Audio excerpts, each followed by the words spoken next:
content can be art. You know, if you're doing it a certain way, I think you can make people feel something. If you are creative enough, if you are able to kind of just figure out a way just to make the dots connect, I think that's where you find gold.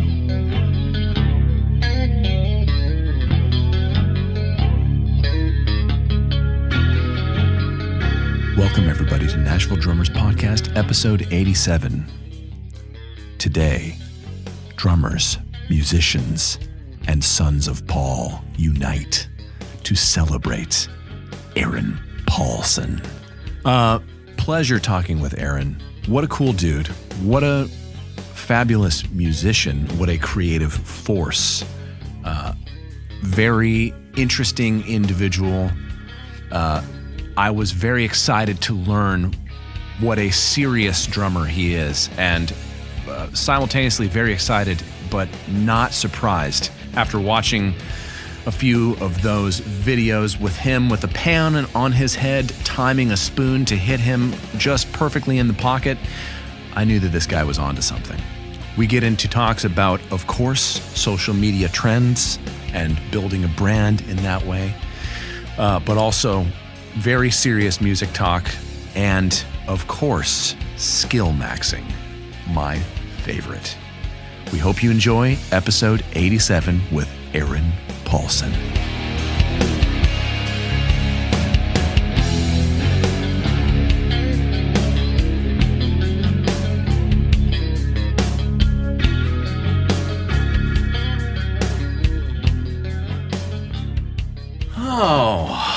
Here we are. We're here. We're in the building. Finally made it. You're in the building. I'm in the building. We're here. We're always in the building. Infamous studio. Yeah, what do you think? It's awesome. Pretty cool spot, It's huh? awesome. Yeah. It's giant in here. Thank you. It's got a good personality too, right? Yeah. It's got a great personality. More than enough. Yeah. Really funny too. Probably really funny and charming. This is going to be so fun. We've been looking forward to this conversation for a while. I'm excited to be here. Thanks for having me. Yeah, man. Seriously. So. Yeah. I mean, we met, 2 years ago now? Yeah, at Underdog, like formally at Underdog? I think so, yeah. Had a show. Yeah, I forget why I was there. I was so new at the time. I still feel like I'm new. I've been here for 2 years. That's still new. Yeah. Like earlier this month hit 2 years. So I was probably just exploring, just wherever. And I know the Underdog has those open jams every Sunday. So I went to that. I don't know if that's when we met. I think there was a show. I think there was an actual show, Okay. Yeah. And then, of course, you've been coming to the Music City Drum Show, and that's been awesome. Yeah. Getting to hang. Yeah, and then we met there. Mm-hmm, Yeah. Mm-hmm. Which I knew immediately and never, ever forgot. Yeah, me neither. Yeah. Yeah. I don't take it personally. I just, couldn't sleep for a few weeks, but, it is what it is. So. Yeah, man. Well, I'm so glad that you're in Nashville. I mean, it's funny. I think we both have, been following you on social media, and then you don't always realize where people like actually are situated, right? Like, yeah. So it's like, oh, you're in Nashville now? Like, that's freaking sick. Like, yeah. I want to get to know you. And like, it's cool. We've gotten to hang, but like circumstantial, we've just been out in East Nashville going to the bars, or we ran into each other several times. So yeah, I'm looking forward to like actually kind of getting to know you more on a deeper level. Yeah. Learning your story, your journey to Nashville. Yeah. All the layers. Yeah.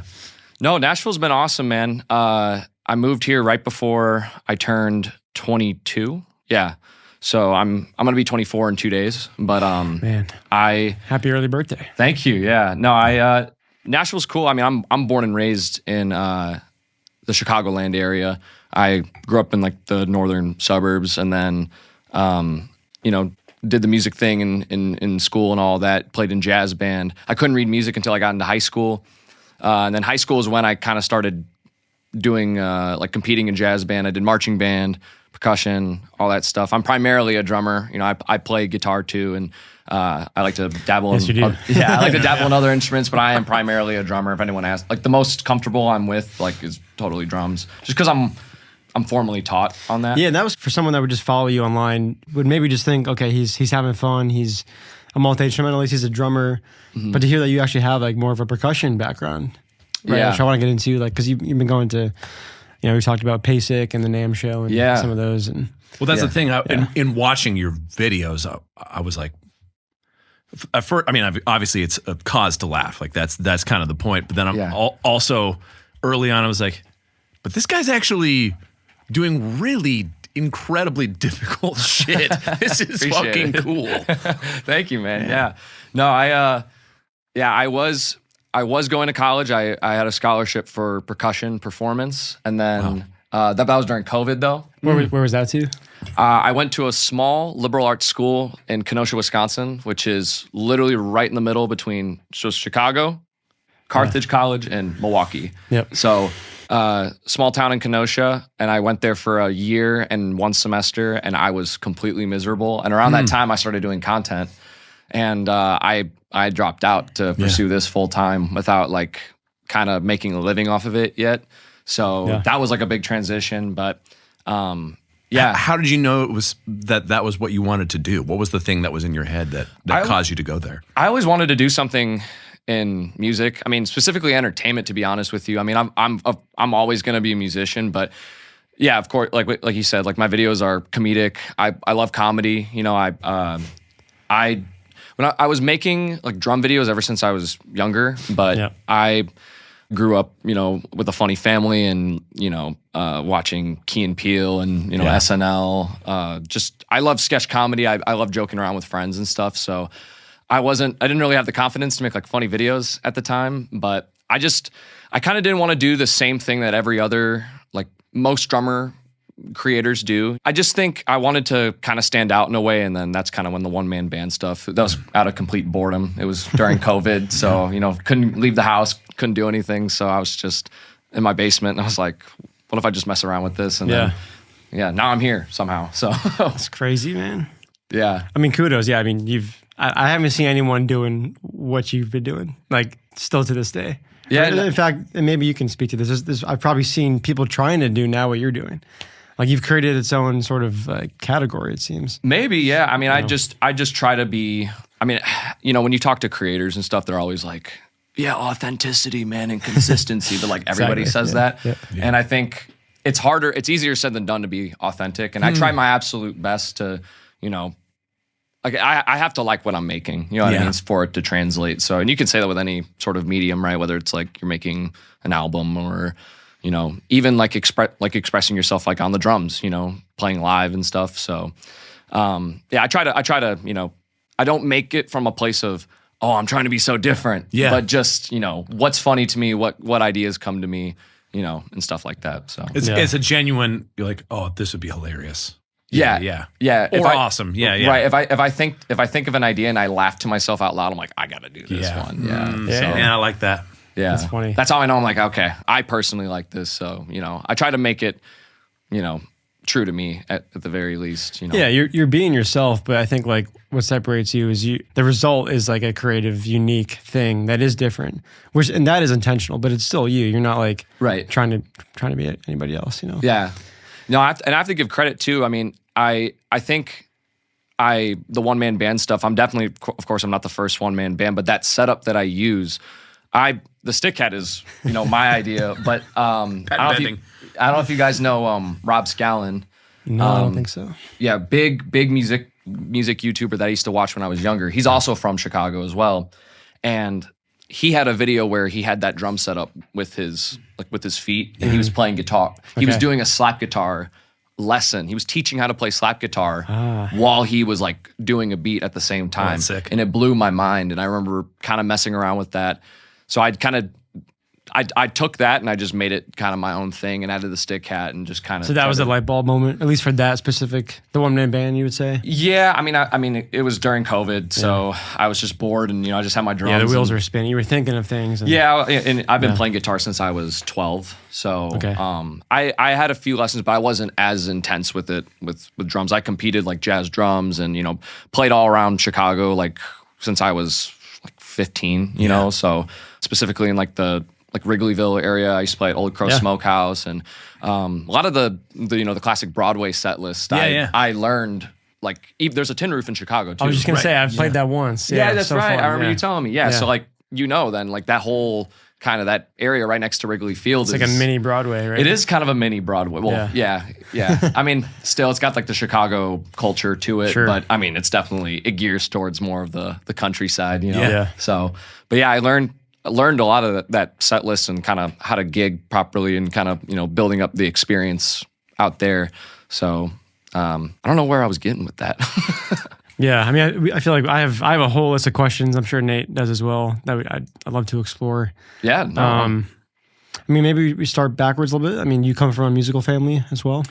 No, well, this is one of those, like, I never know how to answer this. So growing up, I don't say that I grew up with musicians, but I grew up with like music lovers. Mm-hmm. So my parents, both of them are like have a variety of different music tastes. So like my dad's a big Stevie Ray Vaughan fan, like classic rock. You know, my mom's a big metalhead. Whoa, you know, okay. but then my mom's a big Marilyn Manson fan. Yeah, I surprised her last Christmas. We're gonna go see him at the Pinnacle in May. Let's go. Oh, that's So nice. that's gonna be cool. Yeah, this is like her 28th time seeing him too. Wow. She's been watching, like, been a fan with him, following him since like the 90s. Yeah, So seriously. yeah, Michael Jackson, you know, just like the Beatles, Yeah. basically anything you could think of. My was just always playing in the house, so I always was just a fan of music. I know everyone is, but just always had like something playing in the house, something playing in the car. My parents were always putting me on to something. Yeah. So Not everyone's a fan of music. really, Oh man, I had an uncle, God rest his soul, Uncle George, love you. I remember we were taking a trip. I don't remember why we were going to the Bay Area, but we were going to pick something up, something. And I mentioned something about turning the radio up, and he said the words to me, "You know, I was never bit by the music bug." And that just exploded my brain right Whoa. there. that is. I've never interesting. heard that. I've Yeah. never heard that. I've never met somebody.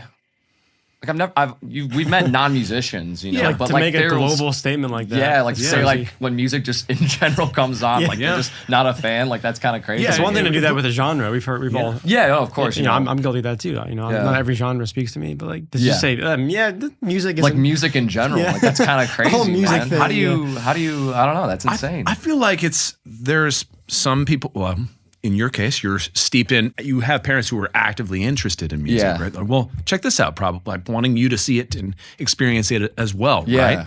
I think there are a lot of more passive musical enjoyers, like, yeah, I just put it on, you know, because it pass the time, kind of distract me.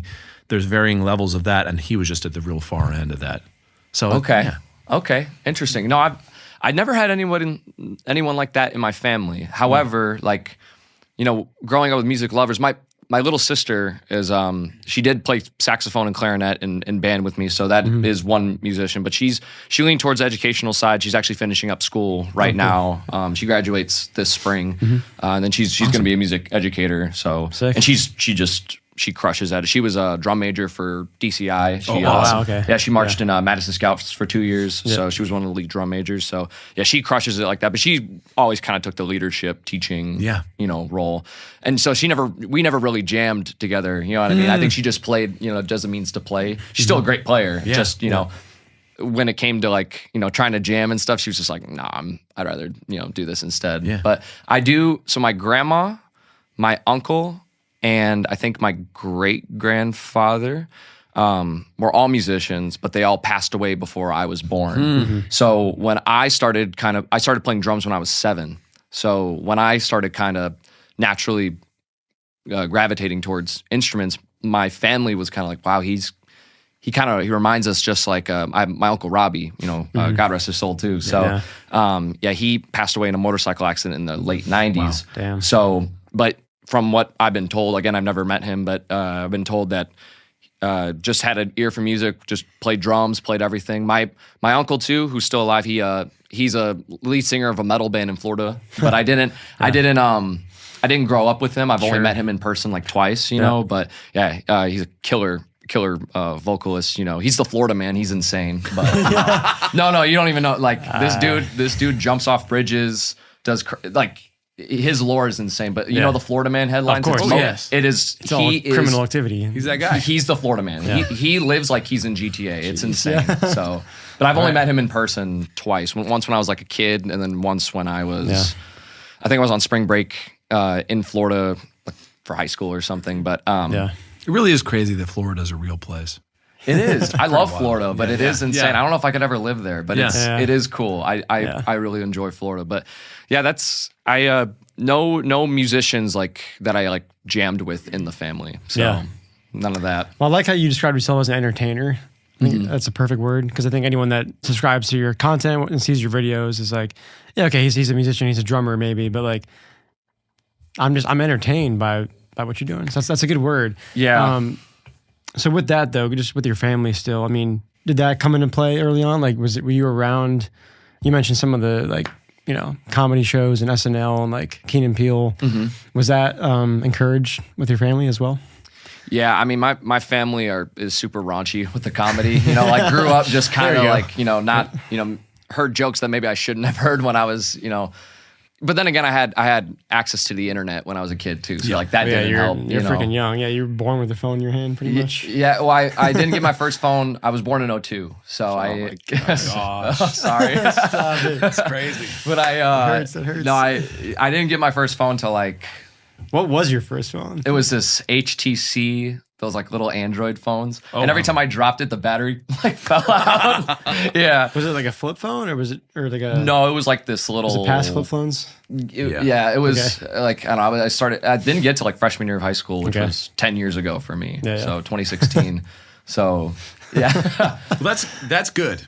Yeah. I think, yeah. Yeah, no, I mean, I had like iPods and stuff, Yeah. you know, and like had access to the family computer. But like with comedy, I don't know. We just, my parents both love funny movies. Like we watched Dumb and Dumber, and you know, like. What are your favorite? Give me a short list of your favorite all-time comedy movies. Oh man, that's tough. Okay, off the top of my head, I'll just go off the dome. So I do think Dumb and Dumber is one of the greatest. One of the greatest, for sure. Have y'all seen Superbad? Yes. Of course, yep. Okay, Superbad. I grew up with Superbad. Yeah. I love Superbad. That movie's. I used to quote that all the time, my buddies. Yeah, I was gonna say same. Like my friends and I, we watch Superbad, and we have a friend who's just like McLovin. So we used to call him McLovin. Like just acts like him, looks like him, everything. So we would call him McLovin. Of course. I'm trying to think. Tommy Boy. I like Tommy Boy. Oh my God, yes. Tommy Boy's a classic. Chris Farley is the GOAT. Yeah, he's one of my favorites. Yeah, especially like when he was on SNL too. Yeah. I like honestly anything with like Jim Carrey in it. I was Will Ferrell. Like Step Brothers is funny. What did you say? Five movies, or you just said my all time? I'm just I'm just looking for like the ones that you're That's like. a good selection right there. Yeah, that's a great I was gonna selection. say off the top of my head, those are kind of like my go tos. I'm sure I have more that. So I what could pull about up. what about stand up comedians? Do you follow any like currently? Do you listen to stand up? Yeah, I like Shane Gillis. I listen to Kill Tony Nice. every once in a while. I have a few friends who do stand up with Kill Tony in Austin. But yeah, I like Dave Chappelle growing up. My dad's a Chappelle fan. Yeah. Who else? Richard Pryor. Bill Burr. I love Bill Burr. Yeah. I think he's hilarious. Yeah. Basically, I mean, any stand-up comedian like you name, I'm always been kind of a fan of. I Louis like CK. Sam Morril out of New York. I know of him. Yeah. I can't tell you like. Yeah, big, tall Jewish guy. Okay. Yeah, he's great. Okay. Cool. No, I know of him. I couldn't tell you like. He's got a podcast with, I'm blanking on, him and another comedian have a podcast together. Okay. And I saw the other guy here at Zany's a few years ago. Oh, okay. Yeah, Zany's is it'll come fun. to Have me you been to later. Zany's? Yeah. I have. Yeah, I have. Zany's is fun. Yeah, Zany's is fun. I really enjoyed it. Yeah, because like Yeah. it's like I feel like musicians are, especially drummers, like we're fun people. You know what I mean? We're funny. Like we're. Hey, speak for yourself. I'm boring as shit. Oh yeah. No, that's not true. I'm very fun to be I think you around. guys Yeah, are cool. Yeah. I mean, So far, so good. Why do you think that is? why do I think you guys are cool? Why are drummers funny? Oh, Or fun? I think because our instrument's so unorthodox in a way. You know what I'm saying? Like I feel. Like guitarists, the people I've played with when I've done gigs, even out here or back home, I just feel like guitarists they kind of gatekeep from each other a little bit. It's a little like, you know, this is my thing, not yours, you know? And I feel like all my best friends from back home, I played in drumline. Like I still to this day, I actually have a buddy visiting me this weekend. Cool. He's actually flying in like basically right now. Yeah. And we're going to spend the weekend together for my birthday, but like met him in drumline, you know what I mean? And like been friends with him ever since. So I don't know. I think it's just like I think everyone like has just this, every drummer has this weird aura to them. That's just like when you meet a drummer, it's like, it's an instant connection. It's like meeting like, I've heard this from martial arts fighters. Like when you meet another fighter, there's like some sort of like, oh yeah, like you're like you kind of speak my language. You know what I mean? You can just see it. You can just tell. Yeah. Okay. I can tell. Yeah. I grew up doing martial arts too, and you could tell by how somebody moved if they were really, really good. You're like, oh, that guy's dangerous. What did you train? I started in Tong Soo Do, and then I did. They called it Taekwondo, but it was not just kicks, so it was Tong Soo Do again, which is just like the non-sport version of Taekwondo. And then Then I went into mixed martial arts for a while. And just pure MMA? Yeah. Okay. So a lot of jiu-jitsu and Muay Thai and stuff. That was fun. I've been training MMA for a year now, and it's the most humbling experience, man. It's insane. I thought our cardio was good because we're drummers, right? You know what I mean? Like you break a sweat, when you're playing a show. Oh man, nothing compared to doing Muay Thai. Yeah. Yeah. I walked in with kind of like I don't know what I'm doing, but I got endurance, man. I got endurance. Oh man, damn near fainted a few times. It's it's so fun. Yeah. It is so fun. But yeah, it hurts at the same time. But that's when I see the professional fighters at my gym though, I just can tell like when the top of the top dogs in there, they just have this energy to them. It's like, man, like imagine meeting them meeting another person and you know what I mean? So it's kind of the same thing. And martial arts kind of goes into drumming too. Like Buddy Rich studied karate. Oh, really? I did not know that. that. He was that makes sense, actually. I could be wrong, but I know he did karate and I think he was a black belt or something. That makes total sense. To kick out his fucking band members that couldn't play along. yeah, to beat the shit out of them. Yeah, just threw elbows in their face. Not quite my tempo. Oh my gosh. Exactly. Yeah, that puts another layer to the bus tapes. Yeah, exactly. Right. Exactly. Yeah. They took out the part where he just put him in a rear naked choke. Yeah. Locked. He's got it locked in. Yeah, I'll show you some clams. Yeah. Oh, dude. Yeah. But yeah, he said or he claimed, again, I've only just read about this. I don't know how true it is, but he said that it helped his drumming in a way because of the fluidity and, just kind of, because fighting's so chaotic, it kind of gives you a sense of calmness, a little bit when you're in, I guess, high pressure situations. Totally. Which is like gigging, when your body's amped up for a gig, kind of grounds you in a way. I don't know. Yeah. You could tie it to really anything. Well, I figure if you can be comfortable when someone's trying to punch you in your mouth, then you can then you can definitely be comfortable sitting behind a drum set and playing. What? Nobody's trying to hurt me. This is exactly. Great. Yeah. I can just hit stuff. Yeah, you're stressed out. I'll be stressed out about something. I'm going, oh wait, no one's trying to kill me right now. I'm fine. Maybe mentally it feels that way, but you're physically safe. Yeah, exactly. You know what I mean? What made you pick up that hobby? I'm one out of 6 kids. Whoa. But I have 2 brothers that are not my blood brothers, but they've just been in my life since I was a kid. Mm-hmm. We're all a team together, actually. So they kind of help me handle the business side of content. But they did jiu-jitsu and Muay Thai and wrestling, and he's just this big dude. Yeah. So he's super tough and just, I don't know. He got me into UFC, so I watch that religiously. I watch most sports, but that's kind of my baby. When it's on, it's I'm completely locked in on it. Yeah. But I don't know. I think also with moving out here, I kind of wanted something.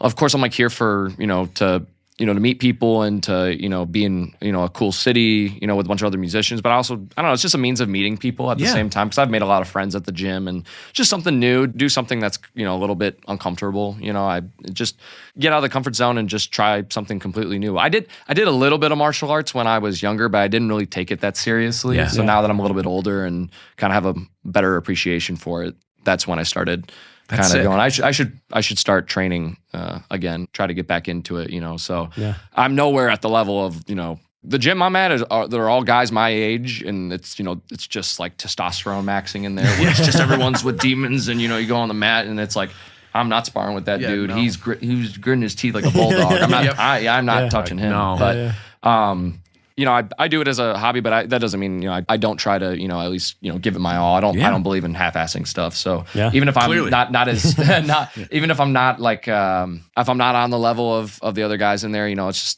just something where you kind of allow yourself just to be okay, I'm not the best at this, but it's humbling, it's humbling, but it's also you can see yourself getting better, while also allowing yourself to be bad. For me at least, I've been doing this for a few years now. I feel I have a high standard for my work and stuff, but I think it's hard sometimes for me to kind of get out of my mindset of like, man, I need to do this more. I need to do this. Like I should be at this level. It's like, dude, you're also still learning. You know what I mean? Like it's hard, you know, my self-talk about that. It's, you know, sometimes I can get a little bit too strict. So doing martial arts sometimes kind of reminds me, like with everything in life, I feel like it's just like even if you are at a high level, just allow yourself to continuously learn and like be present with it in a way. Yeah, 100%. You know? So, and would you say that applies to drums too? I would say so. Yeah. I mean, you could say that with anything, but especially music, you know what I mean? Like drums are, I mean, I'm biased. I mean, do you guys think drums are the hardest instrument?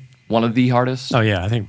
Like what's its competitor? Like piano? I'd say piano is up there. Piano's tough. I mean, obviously, I think I'm biased. Like think of like this, like highest level. You know what I mean? I feel like they're all hard in their own way, right? I think drums is not even close to hands down the hardest because of the coordination.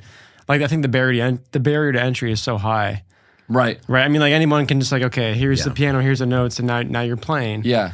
The drums, like you have, like you could be a year till you even have the coordination to physically do something that makes musical sense. Well, it's also, I mean, and to even like bring that, like, or to dive into that even more, I feel like because I got into drums, you know, when I was 7, I was a big fan of like Nirvana, like Dave Grohl's probably one of my favorite drummers. So seeing him, you know, just beat the shit out of the drums, you know, was like, I wanted to be like him, you know, so I was like super like just no technique, like you know, just you know, it's about the feeling, man, you know, and That's rock and roll. right, I was just like super, you know, big rock kid, and then that's in middle school. I kind of the band director, they didn't let me into percussion. I wanted to play percussion, but the spots were filled. But the band director was like, "Well, you can join jazz band if you want." I was like, "I can't read music," and he was like, "Yeah, I'll teach you, or I'll like it's fine," because I could hear something and play it back. You know what I mean? So, like I did jazz for a little bit, but with rock, I feel with like learning how to be coordinated and everything, there's another layer of like making the groove feel good. You know what I mean? To make people dance. It's one thing to know the pattern, you know, and to be on time, which works. But I mean, like carrying the weight of the groove in such a way that will make people actually like feel the groove, you know, making people bop their heads. You know what I'm saying? Like that's a whole thing that I feel like a lot of people don't really, a lot of beginners too. Like, and I was thankful enough for my teachers. I had two big teachers in my life that really taught me like I don't care like what chops you learned, you know, what Eric Moore chops you just learned, but like if you can't make, you know, the booty shake, you know what I mean, then it's like it's done. You know what I'm saying? So exactly. Yeah, that's the first and foremost thing. Is like you're here to, among other things, but mainly you're here to create the structure, the skeleton of the thing, and drive energy, and that requires trust. So or building trust. Yeah. So if you're gonna throw in some chops that are going to take us out of the thing, then that's gonna be a big giant fail. Yeah. Well, especially too with the drum set, if we're talking about, I mean, that's 4 or 5 separate instruments. Yeah, you're using that could take all a whole. 4. I mean, we're all still learning. As you said, I'll like, say it. The drums are the hardest. Yeah, okay. Wow. Get over it, other Twist my people. arm, but yeah, I mean, you know, you could spend 6 months on the hi hat. Yeah, snare drum. I mean, kick, double kick. I mean, rudiments in general. I mean, because I got into it like kind of backwards in a way, or I don't know if you call it backwards. Like I don't know. I couldn't read music for the longest time, so I didn't know any of my rudiments when I got to high school, you know, and I started having like a personal teacher. Yeah, I know, right? Exactly. Didn't know. Especially like when I was in drumline too. Well, I played cymbals my freshman year, and then I did tenors going forward. But but everyone's doing like double strokes. I'm like, how are y'all doing that? You know? So dude, how is cymbals like? It was fun, man. It's kind of fun, but dude, the most physically like that's just crushed 2 plies of metal into my chest. Well, I'm a slim dude, but when I was 14, I was a string bean, man. I mean, I had like super long, like bleach blonde hair. And like, I probably weighed like maybe 115 pounds, like just a small guy. Yeah, I was a tiny dude. And the truth is, I really wanted to do marching band, but I missed like I didn't know like the audition date or anything. So I kind of just walked in and I was like, hey, I kind of want to join the band. And they were like, well, you know, everyone's on drumline. You want cymbals? I was like, sure. So yeah, of course, in the moment I was like, man, I want to play, you know, snare or whatever, you know, but I didn't have the skills at that time, you know, and I think that's why, you know, everything happens for a reason. So I was kind of glad my first year, and that's when I met all my friends. So like drumline in general was just so much fun. Yeah. And then I don't know. I mean, I played cymbals with 2 other people, and we made cymbals fun. You know, doing the visuals, like it was cool. You know, I learned how to do cymbal flips and stuff. So yeah, it is very. I cool, actually had a. If I somehow had an opportunity to like do something with marching band, like if someone said, "Hey, you want to do cymbals?" I'll be like, "Yeah, dude." Have you been cymbals. watching like the modern WGI, DCI? Well, more so WGI, like indoor drumline shows. I have a bunch of friends who do the it. cymbal lines are like Insane. Literally, they're doing things. I've never done cymbals in that setting, but like they're doing things where it's like They're doing like splits, man. Like I mean, it's they're crazy. throwing these cymbals. I'll send you both some videos. I'm thinking of like Please, Rhythm yeah. X. Yeah, I have a quick shout out to Chelsea Levine. She's actually in Nashville, and her company is called C-Vine. And, Okay. and their whole thing is cymbal marching education and content. okay. But yeah, she's responsible for a lot of those advanced techniques now, which is Oh, sweet. crazy. Yeah. Okay, cool. No, I did not know that. Yeah. I've seen the clips and stuff, and it always just blows my mind. But like DCI in general, I mean, my sister doing, I know it's WGI you were saying, but like just drum Yeah, corps. I mean, same thing. Yeah. Yeah, but like I have a bunch of friends who did WGI, a lot of WGI fans from back home and stuff. But have I really sat and like watched the show? I haven't. Yeah, But I mean, I still respect it. I geared towards jazz. Like when I did marching band, like just during the seasons and stuff. Like we weren't really like we competed, but it was just like high school competition. You know, like wasn't like anything crazy. But with jazz band and stuff, I was competing as like a drummer, like doing district and state and all that stuff. So like I kind of geared towards more drum set stuff. You know, I was more of a drum set kid, but I always loved even watching like the DCI, like the best of the best do it. It's crazy. I can't, and same with WGI. So And these kids are so young doing stuff that I probably can't even do. oh man, no, those guys are built differently. I'm like, man, I don't know what they're feeding y'all. you know, seriously, yeah. Let's talk stage presence. Rezo Custom Drum Heads, powered by FDS Drum Services, is the easiest way to upgrade your look without actually, practicing. Rezo is what the pros are using on world tours right now. They've outfitted some of the biggest names in the industry because these custom heads are chip resistant, affordable, come in multiple finishes, and look incredible. Logos, photos, or that weird drawing your bassist did. If you can dream it, Rezo can print it. Plus, they've got 5-star reviews, lightning fast turnaround, and they even do rush orders for you last-minute legends. Stop settling for good enough and get a custom head that survives the road. Get a free t-shirt with your order at rezoheads.com. That's REZO heads.com. Use code NDPFAM for a listener discount. That's NDPFAM.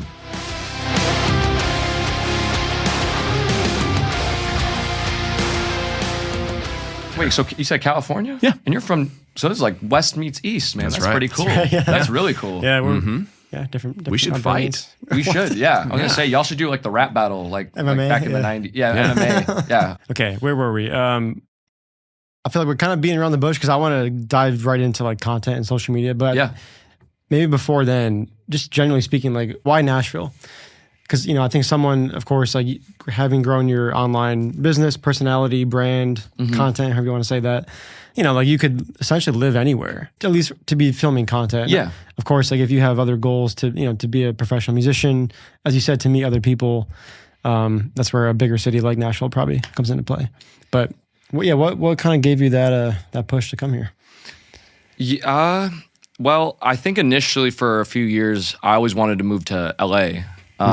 Because my brother on my team, they both lived out there for a little bit, and I remember when I was a little bit younger and talking to them about starting to get into content and stuff, or just to kind of to dabble with it, they were like, "Man, LA's the move. It's where all the creators are." And then COVID happened, and then COVID kind of, I don't want to say messed up my plans because it wasn't like, yes, I'm for sure going to LA. Yep. But I don't know. I mean, I dropped out of school and then I stayed in Chicago for 2 years, and I just wanted something different. Like I finally kind of started. When I dropped out, I wasn't making any money. I wasn't. I mean, I was basically just kind of like struggling. Like I don't want to say the word struggle, but like I was just kind of like really like this is do or die. You know what I mean? I just kind of dropped everything. You know what I mean? Like, was in a bad place mentally, so I was kind of like, I just need to like completely just lock in on this and just I need a change. So, but I built it up in Chicago, like just did it very consistently, and then I think like 2023-ish, I was just like, I love Chicago, I love Illinois, you know, besides the taxes. But I mean, I love I love where I grew up, you know, but I just, it's one of those things where you want to like move out of your hometown. You know what I'm saying? Because I didn't travel a lot when I was a kid, you know, so I didn't really see most of really anywhere. So I was like, okay, I don't really want to go to Cali. Like, it's always there, but I was like, where else would I go? You know, this is by no means it was a second choice. I think I was just talking about it with people, and they were just like, man, Nashville would be cool. And I was like, I've actually never been to Nashville until I moved here. Yeah. Been to Knoxville and Gatlinburg a few times, but never Nashville. And I've only heard amazing things about it. So I was like, you know, I'll just take a chance on it. So then from there, I think I found like this Airbnb, and I rented it out for a month. Like I probably booked it like a week before I moved out, and I just packed up my car with my gear and like a suitcase full of clothes and just came here. I didn't know if I was going to like it or not, but it's, I don't know, just Music City, you know, again, I think I'm always going to be a musician. I am an entertainer. I do think like I want to exist in multiple like realms, but I mean, I make my own music as well. You know what I mean? I've been writing since I was younger. So I think dabbling in that, you know, gigging, I love gigging. I love playing with people. I love just picking the brains of other great musicians. So that was kind of really the big reason why Nashville. You know, I didn't know if I was going to like it, but I came here and I just instantly fell in love. It's way smaller. The traffic's okay, but you know, like as a city, I think this place is dope, you know, personally. But again, I'm not like a local, like born and raised out here, because I know all the locals are like, downtown, you know, like Broadway's Broadway. But I'm like, man, for me, man, this is cool. You know, it's always been really cool for me. Yeah, man. So that's why. That's a great answer. Drawn out answer. Yeah, no, not at all. Yeah. Well, again, I was stoked to when I found out, and when I met you here, I was like, I feel like Nashville needs these young creators to be here. You know, I think like that's a real benefit to the city. Yeah, a lot of the music creators are like the drummer creators are like in LA. Like did you guys go to? I don't think you guys went to NAMM. I would have saw you guys. Have you guys been? I've been a bunch. I think you have only once. Yeah. Okay. A while ago. I didn't go to this one. I was at the previous year though. Okay. Oh, okay. Cool. So this was my third year in this past January, and a lot of the guys I've noticed are all kind of going. They're either like just mobile, like where they are. Like I know one guy from New York and like New York City, and one just moved to LA, but also from Jersey. You know what I'm saying? So I think it's for sure. Like LA's always going to be LA, and I'm not saying I'll never live there. You know, I love California, but it's just like right now, I just think I think Nashville's a growing city too. I think so many people are moving here. Like, how long have you guys been here? I'm coming up on, let's see, we're in November. It's going to be 10 years. Yeah, that's right. For both of y'all, or for you? I got here in 2020. It was a pandemic move for me. Oh man. Yeah. But okay, so then even in my 2 years, I've seen like a massive change. Yeah. And I've noticed it.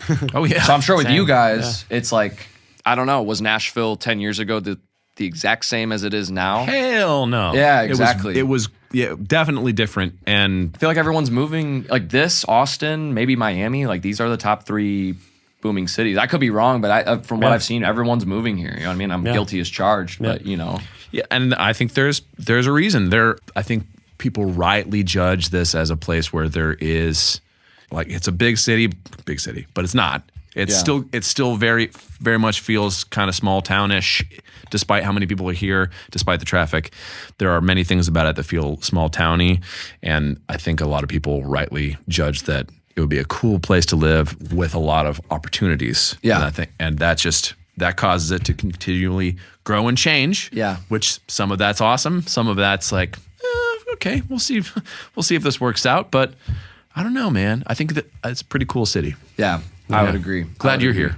No, I'm glad to be here. I'm glad because I remember when I first moved out here, I got the DM from you and about coming on here. Yep. Yeah, and I remember, and I was like, man, here's another DM.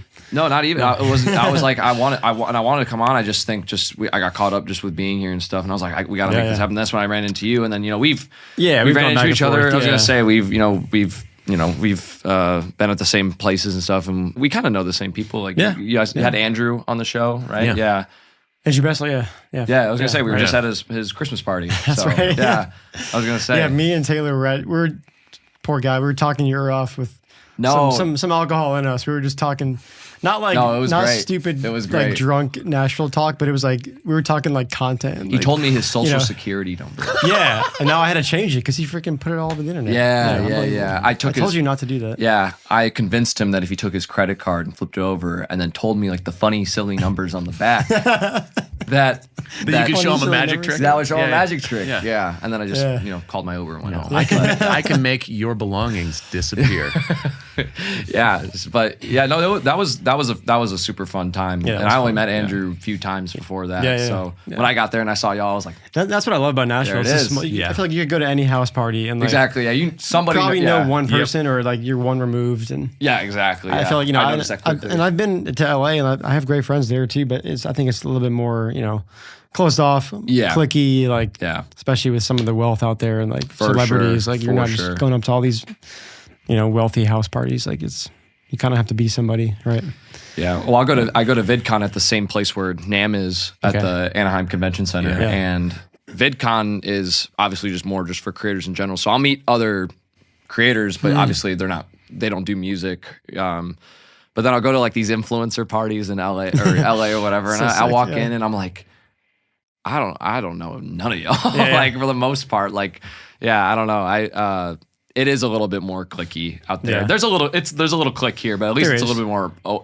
I feel like Nashville's a little bit more chill. That's what I like about the South. It's a little bit more like Yeah, exactly. Even if they don't mean it, they have to act like it. Otherwise, you're going to get ostracized. You know what I mean? Like, if they- I know what you mean. I just find it lame if you're kind of doing that. Like I've had experiences of just meeting people who like until they found out like what I do or whatever, and then like all of a sudden their energy shifts. It's like, bro, really? Yeah, Like, I don't you know. shared some things. Yeah, to me like we about got that. like we all got invited here. You know what I mean? Like why are we doing this like weird power struggle Right. thing? Like they talk as if they just read 48 Laws of Power, and they're like, Yeah, it's a good book. they're like, you can't smile too much when I'm talking to him. It's like, bro. I don't know. It is a great book, but it's like, I don't know. I mean, I guess use it to your advantage, but it's like, hey, man, I read that too. I know what you're doing. Hey, That's Aaron, law number I'm 26. genuinely interested in you. Yeah, right. Yeah. Yeah, how to win friends. Yeah. Hi, Dan. Nice to meet you, Dan. Tell me about yourself, Law Dan. 27. Now, Robert Yeah. says I can never outshine the master. Yeah, exactly. Yeah. You mentioned two good books since you've been man. here already. Yeah. Atomic Yeah. Habits. Do, you, right? do you read a lot of books? Yeah, I do read a lot of books, but I also I like philosophy and stuff. I don't know. It's like my pastime. Like I'll just like if I'm working out or something, I like to put on like random like morality like debates or some like crazy stuff. I'm not even trying to sound like a pretentious douchebag right now. I'm just like That doesn't take sound words. pretentious at all. like I like reading like psychology books and stuff because I feel like it kind of plays into what I do as a creator. Like how to make your video, like how to make the first few, like how to make people stop scrolling or how to make people click on something, exactly. So I kind of got it once I kind of got into that. I was like, oh, this is like kind of just interesting to learn about. So kind of went on the rabbit hole, and then I like read 48 Laws when I was like 21 or something, and just man. I read it every now and then. The Four Agreements is one of my favorite books of all time. I haven't read that. It's one of my favorite books of all time. Phenomenal book. But yeah, I have not finished Atomic Habits actually, so I'm only like halfway through it. But I'm weird. I think I'm like ADHD, like brain. Like I haven't been formally diagnosed, but like maybe it's just because I'm like chronically depressingly online too much. But like like I'll read 2 pages of one book and then I'll put it down, get bored, and then I put up another book and then I read another, whatever. Yeah, I'm so it's like guilty of whatever that as well. Yeah, whatever. Like just I kind of fly by the seat of my pants when it comes to to books and stuff. I can't sit like from cover to cover all the way till the end. Sure. Unfortunately. Well, I think I've heard that this is a good method. You can go read the table of contents so you know what you're going to be reading about and and then you can go into those sections. You can kind of skim through those things, because a lot of those books they're going to bombard you with examples of the thing and trying to prove their point. Like, see, this is the thing, and here's an example of why this thing. You're like, got it. I actually don't need the example because I totally get it. I just need to know the exact thing. Boom. Yeah. Got it. I don't know. Yeah, I feel like you probably glean most of what you need just by reading whatever, a third of the book. Yeah, whatever just stands out to me, and then maybe like a month or 2 later, I'll kind of be like, oh, that sounds interesting, and then I'll kind of gravitate towards that. But I just go back and forth, and I like audiobooks too. You know what I mean? Because I don't know, I'm like an iPad kid.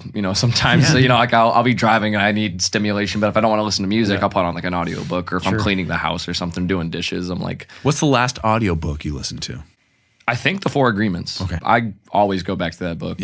Yeah. I've finished that book probably like 10 times. What is that about? I haven't heard of that one. It's a spirituality book, basically. It's not really geared towards like any religion, but it's written by Don Miguel Ruiz, who I believe has Toltec heritage. And I could be wrong on that. The book is based on like Toltec wisdom, like ancient wisdom, basically. And it's about, it comes down to 4 agreements of life. So he kind of walks you through, and it's just like you can apply it to literally any situation. And it's just like, I don't know, I have a busy mind, so you know, I think sometimes if I feel anxious or just kind of like down or something, or you know, any of the above, it's just like it's kind of just my go-to book for like peace, because you know, I think it keeps you grounded. Keeps me grounded, and just kind of like it just always offers just like very great perspective on life in general. My brother actually suggested me that book when I was going through a hard time, and I read that book, and it like I couldn't get enough of it. Like it's a pretty short book too. Perfect. So, I'm gonna buy that tonight, I think. With I need a new read. You have to get the audiobook too, because the guy's voice is so soothing. Is it? And like the way, I don't know, it's like the perfect combination of like this very like calming presence, you know. So I'll like listen to it, you know, every now and then. But that was the last thing I listened to, probably like a few weeks ago. Like I just threw on probably like one chapter or something. Dig it. Yeah, phenomenal book. It's probably one of my, if not my favorite book ever. Okay. Like, yeah. Sold. Man. Yeah. Yeah, definitely check it out. You have to let me know how you like it. I I've put my friends on that book so many times, you know. Nice. But yeah, it's a pretty good book. I think it's pretty underrated too. So, but I've also read like Subtle Art of Not Giving a Fuck. Yeah, All that's that. a great book. Can I curse on this? Yes, you can. Okay, Yep, cool. yep. Okay. Anyway, yeah, I've read that. Have you guys read that one? Yes. Subtle Art. I've heard about it. That's a good book. That's a great book. I'm a big fan of Mark Manson. I think he's cool. It's a little too millennial like humor for my taste. It's a little too like I don't know. I don't know how to describe it. Just the way his humor is, I'm a little like, all right, bro. All right, Unc, wrap it up, bro. Sorry, when you say "can I curse," that brought me to the Ghost Tour of Tim Robinson. Yes. I think you should leave, which I know that we both Oh, bro. are in love with. So They're trying to make it look fake. They're trying to make it look fake. I'm the driving crooner, baby. All right. It's got a bush. What the hell? dude, okay, yeah. I can't. I'm gonna No, fucking kill you. we could go. You're a rock star. Yeah, I was gonna say. I was gonna say, if you get me down this rabbit hole, No, we're going down the rabbit hole. dude. I was filming a video right across a lakeside lounge in Uptown off of Woodland. Because of course you were. Yeah. Yeah, exactly. And I was like playing music with strangers. Basically, it was just for a video, and I ran into Dan and Taylor. And Mike and me and Mike are obsessed with that. Yeah. So it's like we were just like talking, just catching up, and then someone brought it up, and I was like. It was one of those things where like they set off the match and like the all it takes is flame. one. I just like for maybe 15 minutes straight, it was just consistent. I was so about quotes. that. Yeah.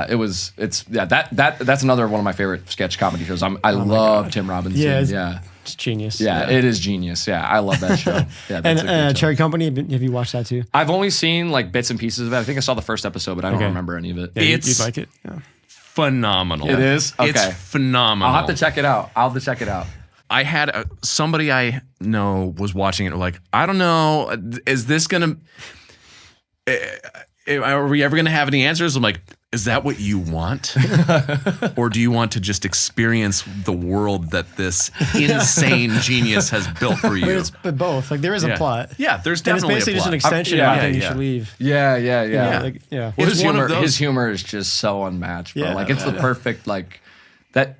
I'll have to do more Chair Company. I think I saw the first episode like when it came out, and then I thought it was fun. I laughed. I thought it was hilarious, and then I just didn't get back into it. I don't really watch too much like new TV just because I don't know. I feel like I'm always kind of like busy, you know. But I That's good. If I Busy try, doing what?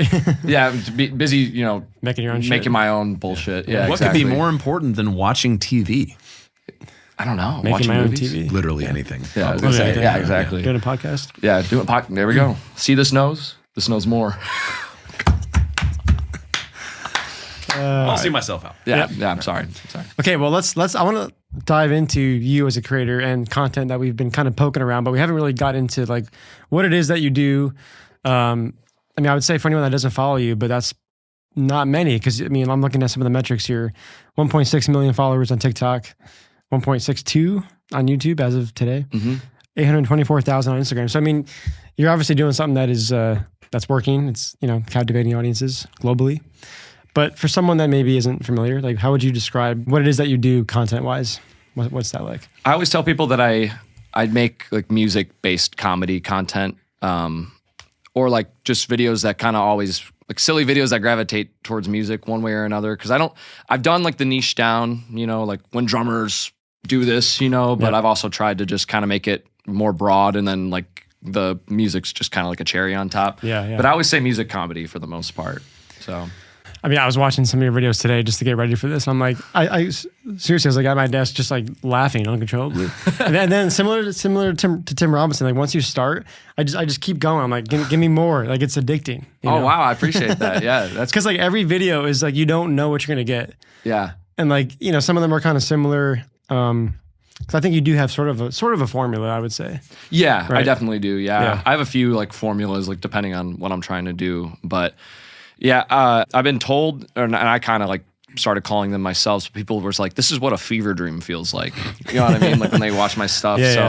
Or like absurd, like fever dream music humor. Like chaotic. Chaos via music. So like music comedy fever dreams, I would say. But.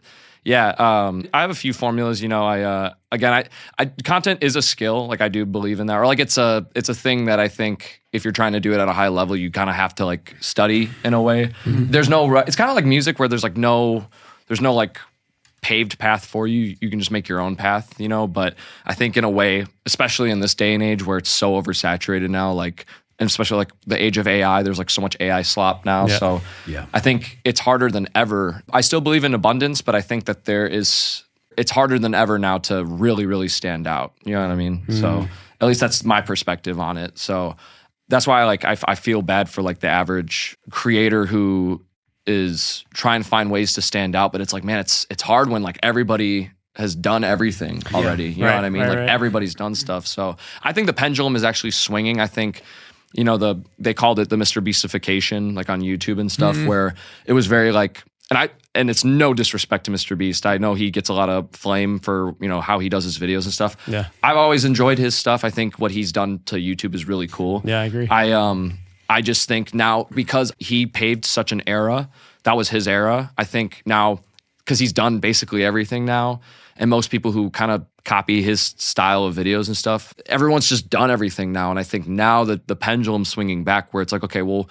now we just want connection. Now we just actually want like an authentic, like to feel relatable to somebody. You know what I mean? Somebody that, feels like I'm watching a friend, and would you say that also leads to like less polished quality? Like you can kind of get away with like the home studio or just like in your bedroom, or like you don't need to do like a polished 4K like lit scene. Yeah. Like in a studio or something. It depends.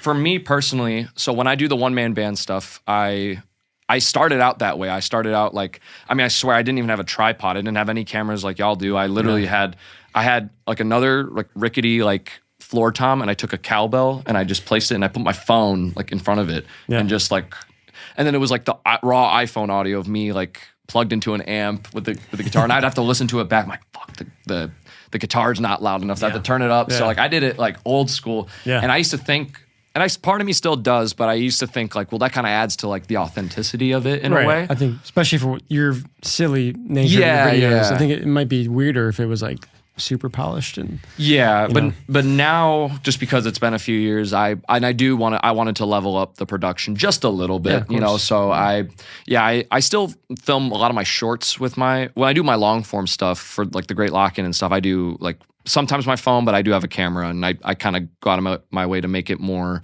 a little bit more polished, but still like kind of homebody type. I don't know if that is the right word for it, but with my shorts, when I do one-man band stuff, like my guitar's completely DI. I use the EAD10 to track my drums and stuff. So I use a DAW, but I still like to kind of go back to like hey man, like I just pressed record and did that. Like I just did a video where I had like a pan on my head and I had a spoon that hit me. I've seen but like that's all. That was like no DI or any. When I watched that, I was like, this fucking dude is leaning because he's realizing that it's just getting a little bit behind. I'm watching you lean your head. I was like, this guy. That adds to it. How did Mike? Man, that shit was so obnoxious as a drummer. Like it drives you insane when it's like, oh, it's not on the beat. But I was impressed that you had up.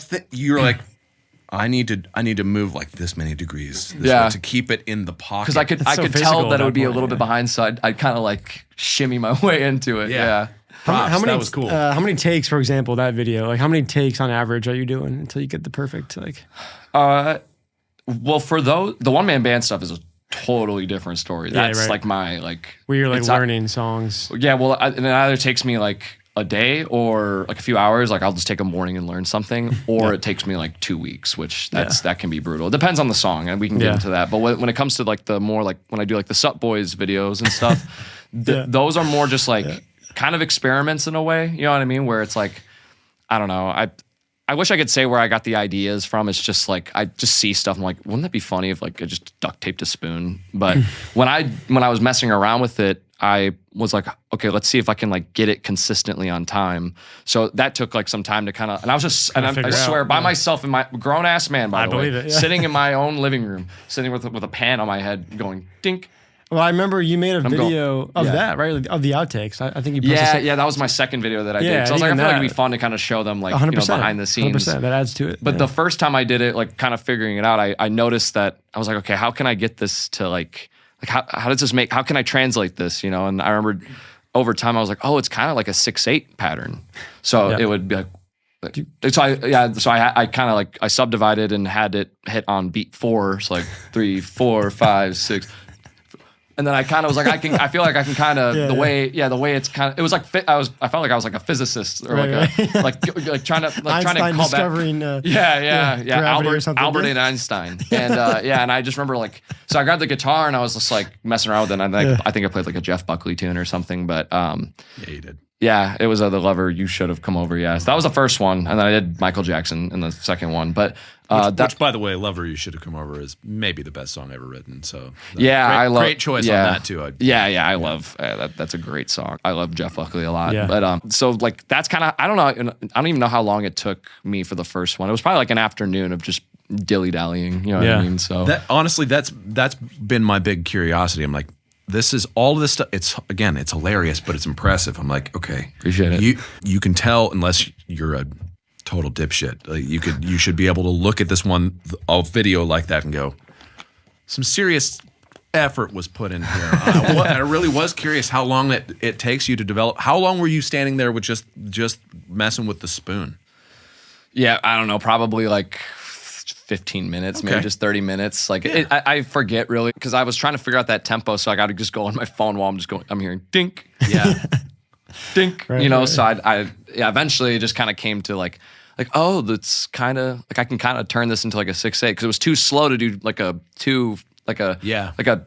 have it on beats 2 and 4 unless it was like really slow. But I was like, I just feel like a 6/8 thing. I don't know. I just was just random. And then I put more spoons on the fan, like on each fan blade. And then that was easier. And that's what I did. I think I did Beat It by Michael Then I Jackson. saw the other one where you were playing guitar, right? And the fan is actually doing the 8th notes or 16th notes. It's like just doing the subdivision. Oh, yeah. That's a deep cut. Yes, that's a deep cut. Yeah. That's that was from back. That was when I was living back home. Okay. That one, I took a brush, like jazz brushes, and I just used that instead of a stick, but I looked up at the fan, and I had it on high, so it was going. So I played Darude's Sandstorm to it. Yeah, exactly. And I was going. Exactly, Yeah, and I just, but it was like I tried to align it with like the 16th notes. Dude, I mean, the creativity is just unmatched. I appreciate it, man. Yeah, honestly, it's crazy. They're so fun, like so fun to make. Like I get stressed like doing content and stuff sometimes, but like I do have to. That's why I try to ground myself and be like bro, this is like what I do full time. Like this is just fun. Like I'm a full time like silly goose. Like you know what I mean? Like this is awesome. Yeah. So I really try to embrace it as much as I can. You said you get stressed doing it, and you also mentioned a little bit of like maybe some revamping of your self-talk. So what does that look like? What do you, when you're stressed doing this? Because obviously you've been pretty successful at it. So are you are you just going, well, like, is this a bad idea? Like, what's the stressor, I guess, is the question. I think for me, I mean, the age of social media, I think every creator will kind of say different things, but I think it's agreed upon for the most part that consistency is really important, especially if you're doing it full time. Like, I don't care what anyone says. Like, yes, it's true. Like, I'd rather post 2 really great videos instead of like, you know, like once a day a mediocre video. Yeah. But I think, and I'm only speaking for myself personally, is that, you know, I'm not doing like TikTok dances or like something where it's like, occasionally I'll just be yapping to the camera. It's like a one-off thing. And I actually want to do more of that. But I think it's not necessarily even like a bad stress. It's like, I just feel like sometimes I'm always like, okay, I want to, you know, like if I wake up and I'm like, okay, I want to do something more like musically today, you know, and that's like trying to find the song for it or trying to like figure out what to do. Like it happens to everybody, you know, creative ruts happen and stuff, but you know, it's just like, creativity is a muscle to me. Like, I don't think it's like you either have it or you don't. We're humans, we're creative beings, but I agree.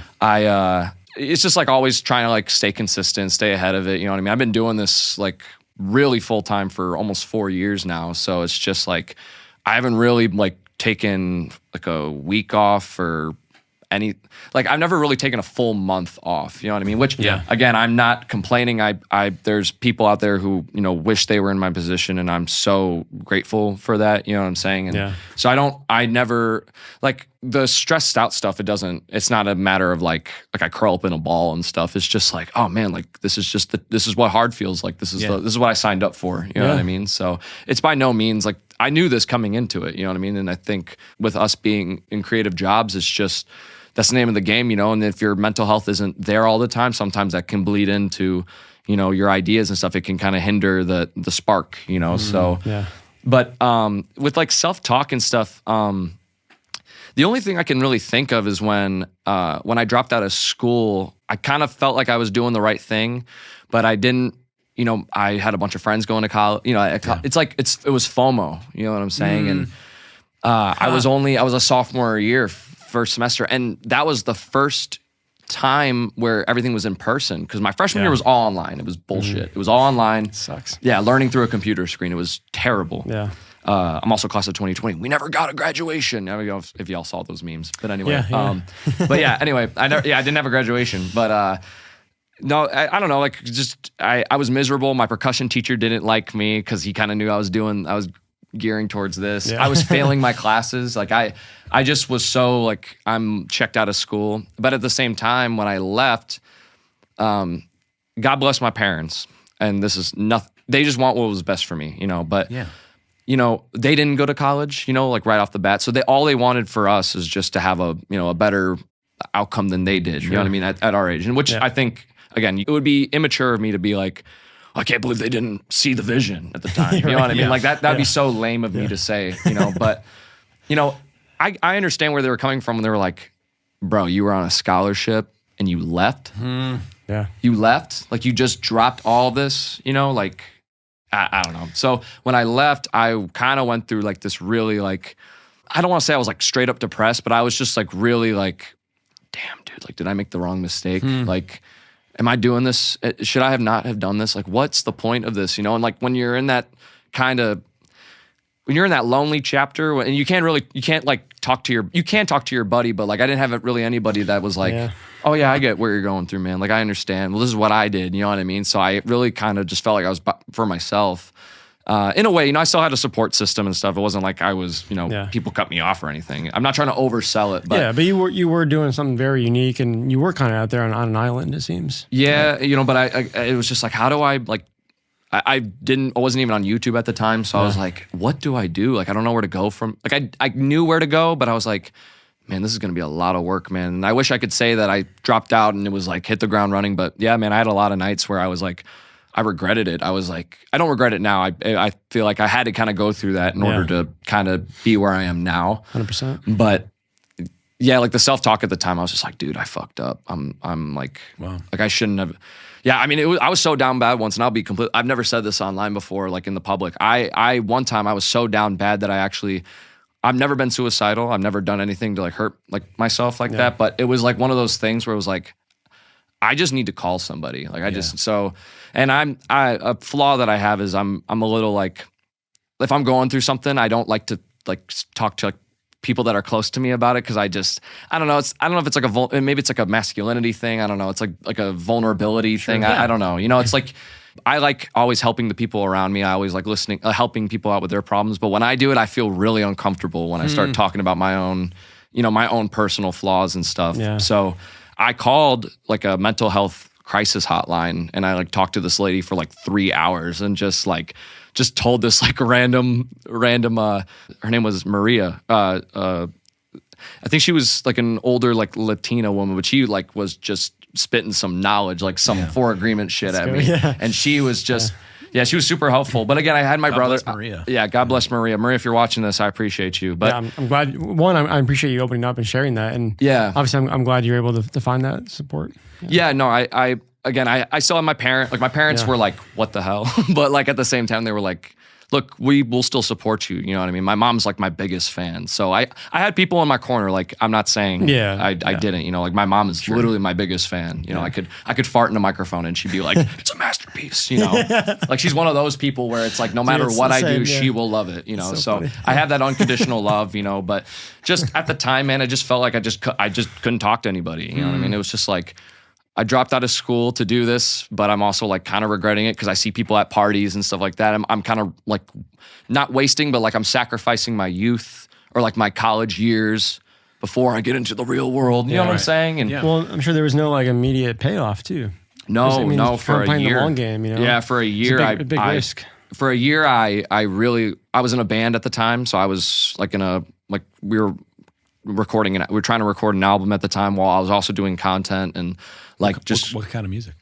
We were like there's a big like funk R&B like psychedelic scene in the Wrigley like DIY like kind of like indie band stuff in the Wrigleyville area, which all kind of like Lincoln Park, not the band, like the area in the city, but both. Yeah, exactly. And so that whole area is kind of that scene, but it's very DIY. It's nothing like Nashville. It's very like the venues we were playing at. We played at really dope venues like Book Club, Shuba's in Chicago. But I played those gigs like just doing like cover band work, and like my teachers, my drum teachers. Shout out Choppy Massimo and Brian Urquhart. Those are my mentioned him before. My two drum teachers. Who really like leveled me up. But when I was in high school, they would just be like, hey.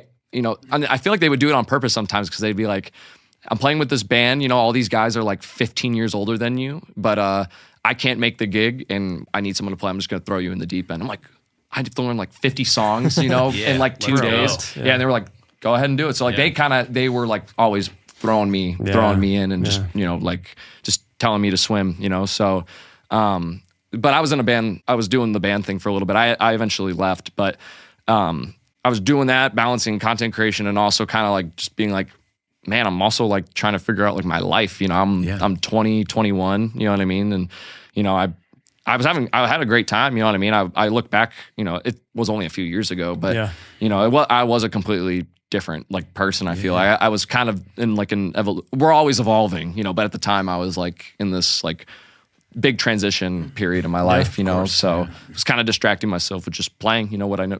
I wouldn't have it any other way. I didn't turn to drugs or anything. I just kind of, other than turned to funk. Other than like horse tranquilizers and like ketamine and like all that stuff. I would do ayahuasca right before I'd go on stage and stuff. But like other than like that small stuff, like the gateway drugs. But other than that, I was, just gigging and shit. Yeah, exactly. I got it there. Do what you have to do. Yeah, exactly. So it just helps me nap.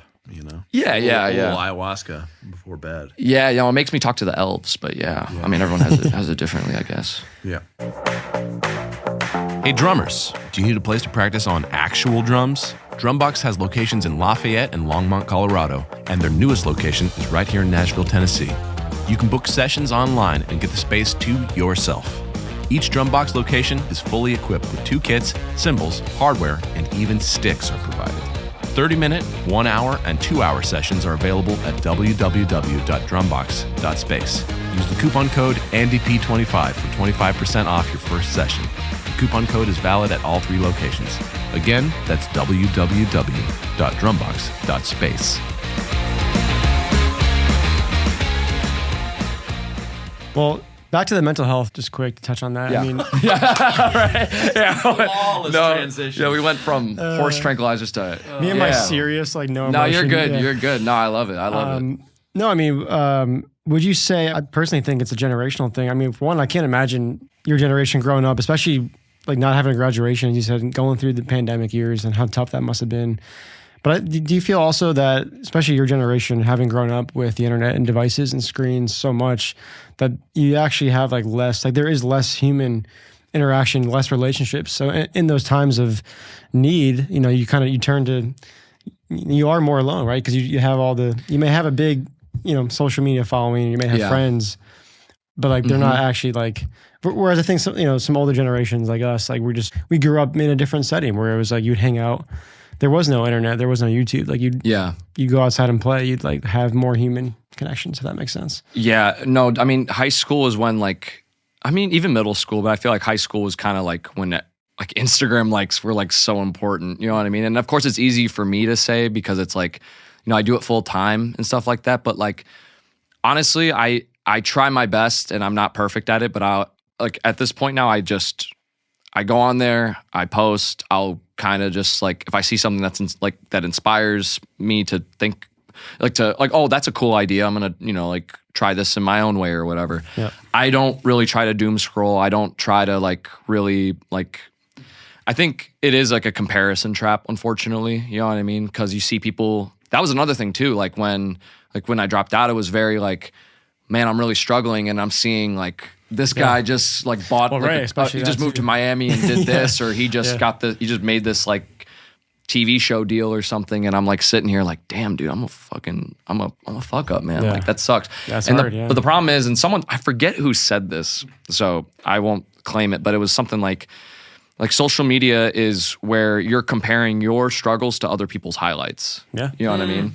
And I think that can't be more true because it's like, that's why it's like, I do want to get more into like just showing off like personality stuff, you know, like I feel like I do show off my personality in the videos, you know, but I'm also like, I like just to yap about random stuff, you know what I mean? Like I love music, but I'm not just passionate about music. I like talking about a variety of different things. Yeah. So I want to showcase that more in the content and stuff. Talk a little bit of philosophy.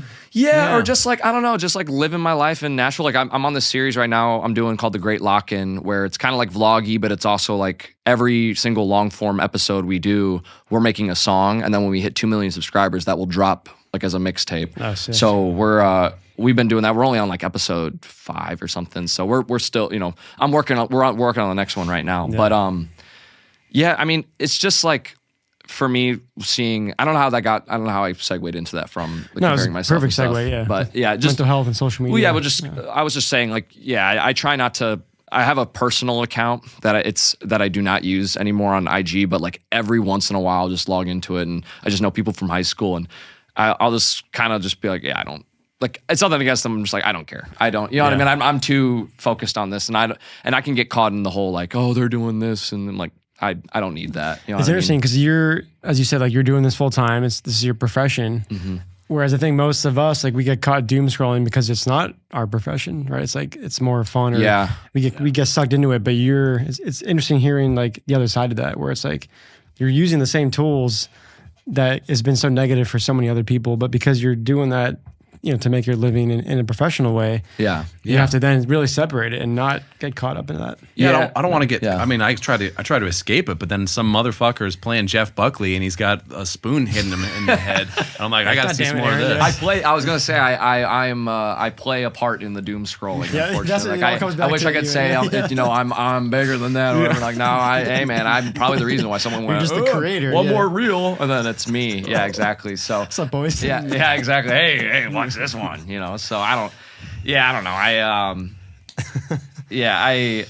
I do doom scroll though. Like I'm not perfect. Like sometimes before bed, like I know it's such a bad habit, but I will kind of just laugh at the funniest shit, you know, and like, but in a way, and I don't know if this is just me like making an excuse, like justifying like me doing it, but it's like also I will scroll and I'll be like, that's hilarious. And that inspires me in one way or another. Like I'll see like random stuff and I will like be inspired by like that type of idea, and then I'll just kind of try to flip it on its head to be like, No, what can I 100%, take yeah. from that, I mean, and then just add my own flair to it. So I'm not like yeah. straight up copying, you know, but Yeah. like, what can I do? Like, so the fan video, for example, I was doom scrolling and I saw this guy. They were playing this game, and he had also like a pan on his head, or like those pasta pans, you know. Yep. And he put it on his head, but he had like an actual like frying pan on the thing, but he couldn't see, so he was going up and down. Okay. Oh, my So Lord. yeah, he was trying to dodge it, and I was like, "That's hilarious." And then I went, It just "Oh, clicked, dude, yeah. what if?" Yeah. So that's why I was just. Yeah. So you know what I mean. I try to say that I do it to be inspired, but I'll tell myself that, and then I end up scrolling at bullshit for like an hour. So I'm like, okay. I think that's completely valid. I mean, and that was one of my questions I was going to ask. Is like, how do you stay on top of those trends? And then you kind of just answered. I mean, you know, you have to just be seeing what else is out there. There's no like shortcut, right? Yeah, I mean, I try not to. It's not that I try not to. It's just like I don't try to focus so much on like what's a trend right now. I think it's just like if you are the trend, or if you make your own like thing where it's like undeniable in a way, and it gets people to be like, oh, this is cool, or like I was entertained, you know what I mean? Then it's like, then my job was, I like that. my job's completed, you know, be Make the trend. Be the trend, yeah. Yeah. Be I the think, trend. That's it. you know, that's at least one of my philosophies, but that could change in due time. Cause I had a whole different, I was like, I have to figure out like what's trending, you know, like years ago. And Yeah. I still do that. I still try to, you know, if I see like a meme that's been going around and I think it's hilarious, I'll be like, I'll add my own flair to it for sure. But Or even maybe just like, you know, like video editing techniques, or like what's yeah, maybe trending, not like within the content itself, but like how it's being delivered, you know? yeah, for sure. Yeah, absolutely. Talk about the notion of skill maxing. I know that's a word that you've used yourself in videos. Yeah. I think we've talked about it on the show as well. I mean, again, especially you, and like I think your generation is like had to like know how to do all this stuff, like create videos and record audio and play all these different instruments and figure out social media. Like you didn't take a class on this stuff, right? No, I don't. No, I mean, I'm just trying to think, like, cause I mean, I go to like seminars and stuff like that. Like I'll go to Vid Summit in Texas and stuff. And like, that's a convention where it's just creators. Like there's no VidCon's, like fans can go and meet people and stuff. And I've done that. But with Vid Summit, it's just like a learning experience. So I will meet other people and we'll go to like seminars. Like I think Mr. Beast was supposed to be at the one that I went to, but he got sick or something happened. I forget, but it's like, you know, just creators. Yeah, just creators just getting together and just like doing a seminar Q&A, just like kind of brainstorming ideas, picking each other's brains and stuff. So, yeah, I mean, it is a skill. I mean, I've worked with musicians or like artists out here, and I've talked to artists who they make great music, and I feel like we all know people like this. You know what I mean? And I get it, because it's like learning an instrument or learning how to write songs and mastering or honing your craft on being a great songwriter, especially out here in Nashville. Then it's like you get signed to a label and then they tell you, oh, we need to do a TikTok thing. Right. Where it's like, it's hard to hear that for an artist. And I totally get it, where now you kind of have to learn the short form algorithm, and people think that's like, everyone's different on it, but I think a lot of people think that it's like you kind of have to like play into trends or like go into the slop formula, you know what I mean? Where it's just kind of like brain rot content, you know what I mean? Which for me, it's like you can do whatever you want, but I think at the end of the day, if you are creative enough, if you are able to kind of just figure out a way just to make the dots connect, I think that's where you find gold, you know? Because I don't think it's about, I think creativity in general, but especially with like standing out as a creator, it's like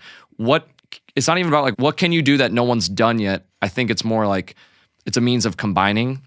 So like that's what I think creativity is almost. Like Steve Jobs, like when he made the iPhone, he took like the internet, he took the radio. I love that video. He took. You've seen the video where he announces it, where he says like, you know what I'm talking about? No. Where he's naming all. He's naming all the things. He's like, you guys aren't getting it. This is not 4 separate devices. This is one device. Yeah. An internet communicator. A phone. Exactly. Yeah. It's an iconic video. Yeah. Yeah. Like the launch video. The launch video. Yeah. Exactly. Yeah. Yeah. I've seen it. The keynote. Ago. Yeah. Yeah. Exactly. I love Steve Jobs. So exactly. It's like love that, man. It's just combining things, you know. So it's like what can you like? You don't have to think of something completely new. It's just like take what Yeah, that's a good exists point. and just like combine it. And that's what you've done so brilliantly. Well, and Naval Ravikant, I don't know if you guys know who that is. Love Naval Ravikant. Huge fan, yes. He has a saying, and I wish I don't know if I had more malicious intent, but I'm such a fan of him that I'm not going to. But he has a saying where it says, if you see a bear, that's interesting, you know, but it's like, okay, it's a bear. But you see a unicycle, it's like, that's okay, that's interesting. Don't see that every day. But if you see a bear on a unicycle, then you get the circus, and it's like, that's interesting. Yeah. Yes. That's cool. Yep. So you're taking two different things that haven't been combined yet. So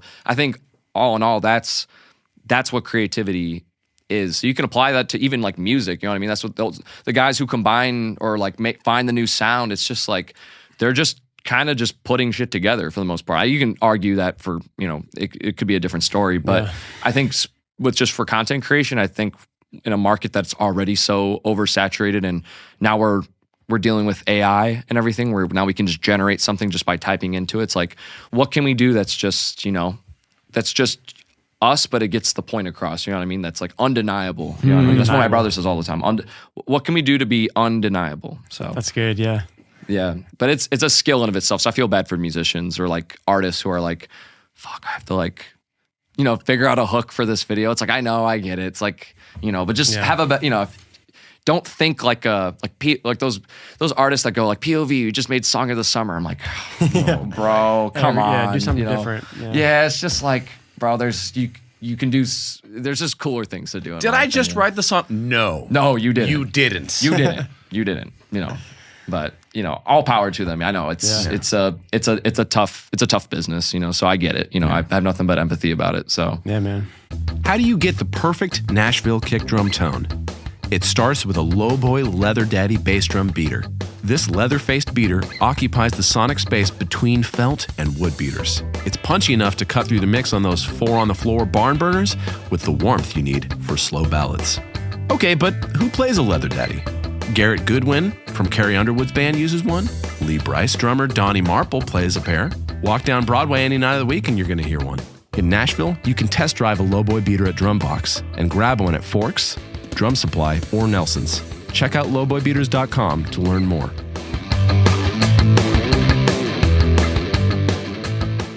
You know, when I was a kid, I watched the movie Aladdin a bunch, and I started imitating Robin Williams, doing every imitation possible. Yeah. And I did that to the point that my parents were like, that's great that you have this memorized like this. And eventually I was in the movie store, not the movie store, but in the grocery store, and because we had movie stores then at that time. I'll tell you about that sometime. It was great. There was this thing called Blockbuster. It was so cool. I remember that. But let's talk about the grocery store.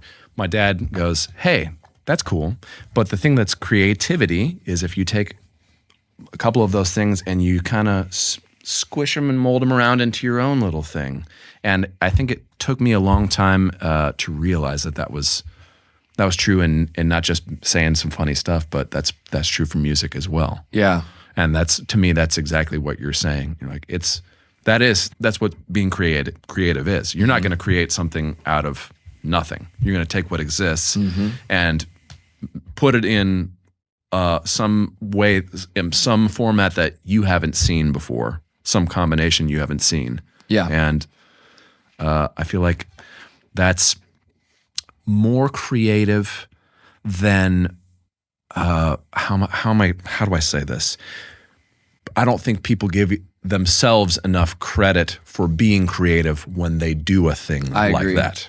I agree. I'll have family members who will say like, oh, I wish, you know, I could do something like that. I'm not creative. I'm like, and I always sound like a tree fucker saying this stuff, but I'm always like, I think if we really break down humans, it's like the way someone speaks, the way someone dresses, the way like this whole studio was created. You know what I mean? Right. Like, you know what I'm saying? Like, I think everybody is creative. It's just everybody. It's like drummers. You can even tie it back to drums.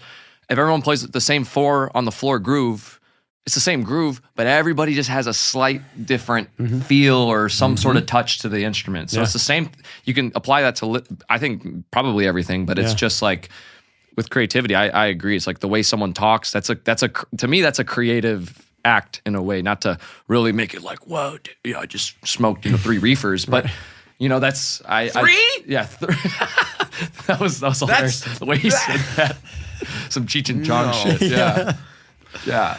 No, but that's what I'm just trying to get at. Basically, it's man. just combining stuff. Yeah. So they were on. I think they were right on the money when they said that to you. Yeah. So, yeah, I think I'm trying to think like. Me too. Yeah, I'm always trying to think. No, with with Steve Jobs, you know, it's like with the iPhone, you take the radio, the internet. What am I missing? I don't know. Calendar, maybe? I don't know. Camera, exactly. It's like those all existed. Like he didn't really, he invented the iPhone, but it's also like he just took things that existed and just made it into his thing. And then now that's a creation in a way, you know? Same thing with like music. You know, I feel like Jelly Roll has a really good saying where he says, I feel like we're all just kind of saying the same thing. And I agree with that. I feel like we're all just kind of trying to express ourselves, but we're all in a one way or another just kind of saying the same thing. Yeah. You know, I would agree with that 1,000%. That's a good point. Yeah, there's not really anything new under the sun. We're just saying it in our own unique way. Yeah, exactly. And maybe a way we haven't seen expressed. Yeah. Y'all had Cody on here, right? We did. Yeah. We sure did. That was a really fun time. That was a long Him and I have episode. gone back and forth in the DMs. Yeah, he seems like a cool dude. I watched his episode on this one. His fit was fire too. Yeah, Yeah. it was. I was like, dude, he's a trip he the looked fuck like a out. podcast I had to come in character. being like, shit, I gotta get some nice jeans and shit. So even though they, You got good style. yeah, I tried my best, but yeah, I was like, man, I gotta like up my game. Step it up. Yeah, exactly. Yeah. So You gotta look like maybe you're gonna go do NASCAR later. You know what I'm saying? That's the key. yeah, or like join a divorced dad rock band or some shit. I don't know. Yes. Maybe both, if we're lucky. Maybe combining. Yeah. Skillmaxxing. There you go. The Skillmaxxing, yeah, exactly. I think that was your question. I'm sorry. Sometimes I answer and then I go on tangents. It's all good. That's a really that's bad what habit. the show of is mine. all just okay. one big tangent. Okay. And I bring it back and we're all good. Okay, cool. It's fine. It's all related. It's all good. Sweet. Well, yeah, just back to the Skillmaxxing. I mean, like what is a skill maybe you're trying to learn this year? Are you kind of always thinking like, how can I improve, or what new skill? You mentioned martial arts as kind of like that something other, like a departure from drums and music. Yeah, I think, so like with martial arts or just like working out, I think just learning that is just a means of like, because I know everyone says it, like just working out in general, I mean, it's great for your mental health. It's great for physical health, obviously. So it's like, I think just doing that is just, getting better at that, and it's a skill. I'm never going to say I would never like compete. Like I like jujitsu or something, but I think right now I just want to, I'm going in, staying consistent, just like learning every day when I go in there. So like, I feel like that's just like a thing that I'm, skill maxing in my personal life. Sure. But with work, I think, I started out as a short form creator, and I still am a short form creator. I started on TikTok first. TikTok was my first platform. How do you define short form? Are we talking like 60 seconds, or is it not as like the vertical, like when you scroll like reels? I would say like short form's like the 60 seconds max. Maybe you can go up to 3 minutes now on like IG and YouTube. So I mean, I guess it kind of varies, but right now I'm just focused on long form.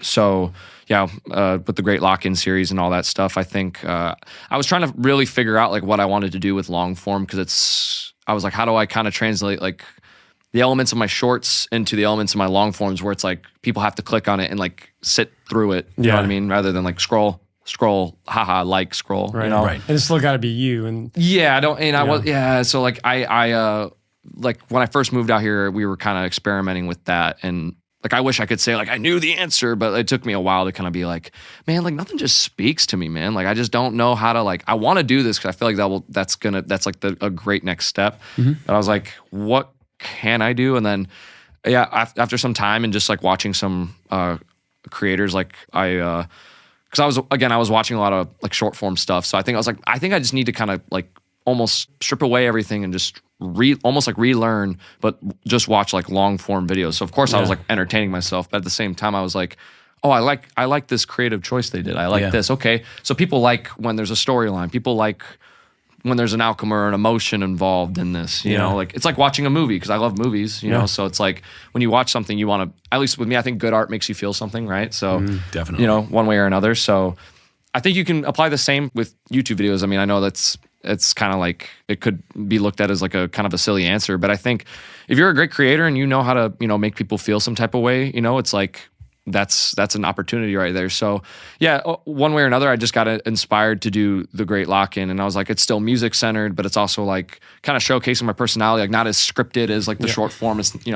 Somebody said to me once that, again, I'm saying these gems that I wish I could like say that it was me, but it was all been told to me, where short form is like walking down the street and waving to somebody, and then long form is like getting dinner with them. Yeah. So I thought that was a great analogy. And so now with this series, it's like, okay, there's an overall goal, and just video by video, it's like we make a song, but there's also like humor into it. There's also like just showing my personality in general, like me and just it, I guess when I'm not trying to like do a bit necessarily. Like there's one video we just did, I formed a band on Omegle.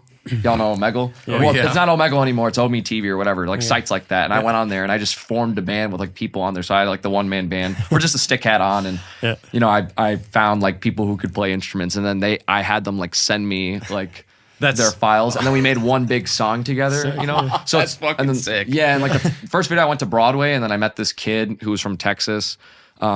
Luke Crane, shout out Luke Crane, bro. But I had like my drums, and I just said like, you play guitar, looking for a guitar, like let's jam. We jam, and then I was like, cool, do you want to like come to like my home studio and like let's just make a song? Like I just met this kid, and he's like, sure, So it's just like the spontaneity behind it, but like 100%. there's also music, there's also like I'm not trying to like completely be like, hey guys, I know you all know me as like the music guy or silly music guy, but now I'm doing cooking videos. I'm not trying to do it's like not a a whole complete departure. Yeah, but at the same time, I'm like, how do I expand on it? Yeah, You know you're what I mean? kinda How do I leveling add that other layer to get me to that next level? So as you're making it, and it's cool to hear that you're kind of going from short form to long form now. Yeah. That's exciting. Do you find that those are more valuable, more meaningful to you as a creator? I think so, yeah, because like getting. I don't think I'm not going to say this right, but it's something like no two same amount of views mean the same, if that makes sense. So like, oh, interesting. Like if I got 1 million views on a short, I'm always like, oh, that's dope, And again, I like to, of course I'm biased. I like to think that, because like the Sons of Paul and stuff, you know what I mean? Like there's inside jokes like on the channel and stuff. Like one time, just real quick, I did a video where I opened up like my fridge, like from the inside. So the POV was like you were in the fridge. And the top comment was like, let me out of the fridge. I'm starving in here. And to this day, it's been like 4 years, in the comments, they'll still say like, let me out of the fridge, Aaron. Let me out of the fridge. So it's this on-running gag and like the Sons of Paul thing, you know what I mean? You're It's building like legit, like like people, fans. So it's not, I don't think like people just, like I'm sure there's people, who are just like, oh yeah, like I follow him, I think he's funny. But there's people who are like, oh yeah, no, dude, he did this thing, which I'm super great. Yeah, regardless of they're where in the they lore. stand. Yeah, they're in the lore. They're interested. Yeah. Or like more interested than. Regardless, I'm appreciative of them just being around, right? But but like if I got 1 million on a long form, that's where I'm like, damn, they clicked on that means and they something more. and like. Right now we're still working on the long form right now. So to using the shorts kind of as a funnel, but again, I don't want the shorts just to become a commercial for it. I still want to just make short form content, but I think ultimately that is the next step forward. So again, it took a time to figure out, but now I'm like super, like I feel a lot more like creatively like liberated making this type of style of content. Because for a while I was like, man, I don't know what to fucking do, man. Like I don't want to make slop, man. I really don't want to make like bullshit because I'm just not going to enjoy it. You know? Man. Yeah. So nor should you. Exactly. Yeah. But with time, obviously. I'm just thinking to some of my favorite videos, the orchestral piece where you guys are he's smoking a J in the back of the concert in the percussion section. And whips out a drum set, right? Yeah. That was I like played the drums to Figaro. Exactly. Yeah, we did. You seen that one, Nate? No, I've not seen that one. Okay. We did one where it was called When Your Ex Is in the Audience, and that's actually one of my personal like like I had so much fun making it. I took Moonlight Sonata. And like I have a green screen and shit, so like I was being like a percussionist in like 1870 or whatever, whenever the song came out. The piece came out. The piece premiered. Sorry, but it was like when you're a percussionist and like there was like this girl in the audience and stuff, and I like just took like this like random like AI generated girl, and like I like put like a trap beat over like Moonlight Sonata, and then she has like a new date next to him. It's funny. It's fun. I feel weird just explaining it, but like the guy, in the audience, like he plays, like he busts out the guitar and it's like this whole thing. But like I had fun making, I had fun making it and then like just filming it and stuff. It was like those are like one of my more. I have fun making all of them, but like those types of like skits, I was gonna ask what your favorite videos are. Yeah. Yeah, I like those are like almost more like skits. I mean, those again. Yeah. Back to the effort. I mean, to plan all that and to actually. Because like a lot of times you are playing like 5 different characters and you're piecing that together. Right. Green screen, multiple instruments. I mean, that's like a few weeks, right? That's a considerable amount of time.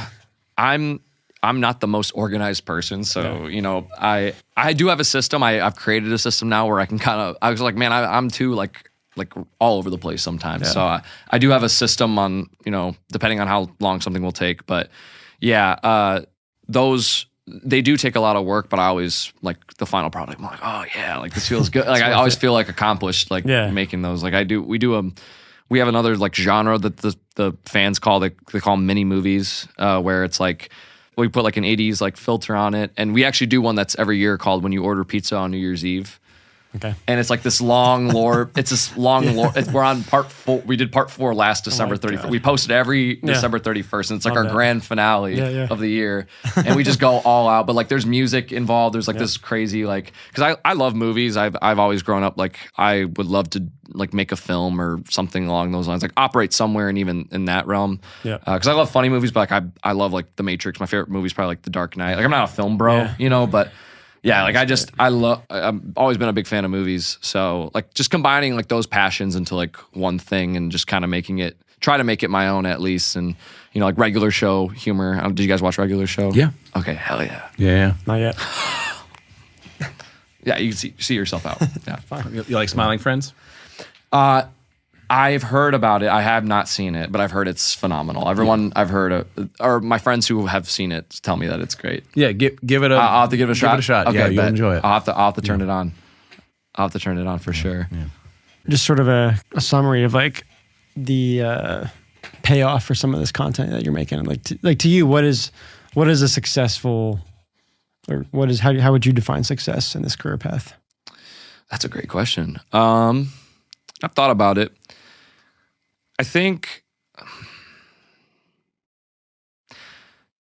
success to me is ultimately like feeling like there's a purpose behind what you're doing, Like I don't want to say like of course I'm happy with what I'm doing, but I think if people are just chasing happiness, it's like only happiness, like that's why people get into drugs and like there's like and comfort, you know what I mean? You stay in your comfort zone. So, with what I do, of course, I'm so blessed, and I'm it's not a coal mine, you know what I mean? I'm just posting videos, you know what I mean? Like I if we really take it all back, it's like, bro, I'm not like can't take yourself I'm not too out, seriously. yeah, like I'm not out here like some people have it really hard, man. Like they're doing blue collar work or just like with just how everything is, it's sometimes rent's hard for people, So I think success is just doing what you feel like you've been put on this earth for, and feeling like you're honing that craft every day, and you're just going towards wherever you want to go to with what you're doing, and despite the struggles, like you're still showing up every day, you know what I'm saying? And like I don't even think sometimes like the goal, like I've heard like obviously the destination is better than the end or whatever it's called, like the journey is with, or the something about, you know what I'm saying? Is it the journey is better than the destination? Yeah, thank you. And I think I think that's like a one way to say it, but I think it's like also who do you become like as you're pursuing this? You know what I mean? Like learning about who you are in a way. Like what are you made of? And like. Always betting on yourself, and just having unwavering belief that you can really do anything you can put your mind to. And I know that's corny. I know people say that, but I think it's true. You know what I mean? I think self-belief is so important. Yeah. So, yeah, I think to answer your question, I just think it's, pursuing what you feel like is your purpose. And obviously that's going to be a different answer for everybody else. But I feel like I'm doing that. Of course I can always be better. Of course I can always, do more. But I think for what I'm doing, I mean, yeah, I think I'm trying my best, at least, that's what I can say. That's agreement number 4. So, yeah. That's a great answer. Yeah. I love that. Yeah. Great answer.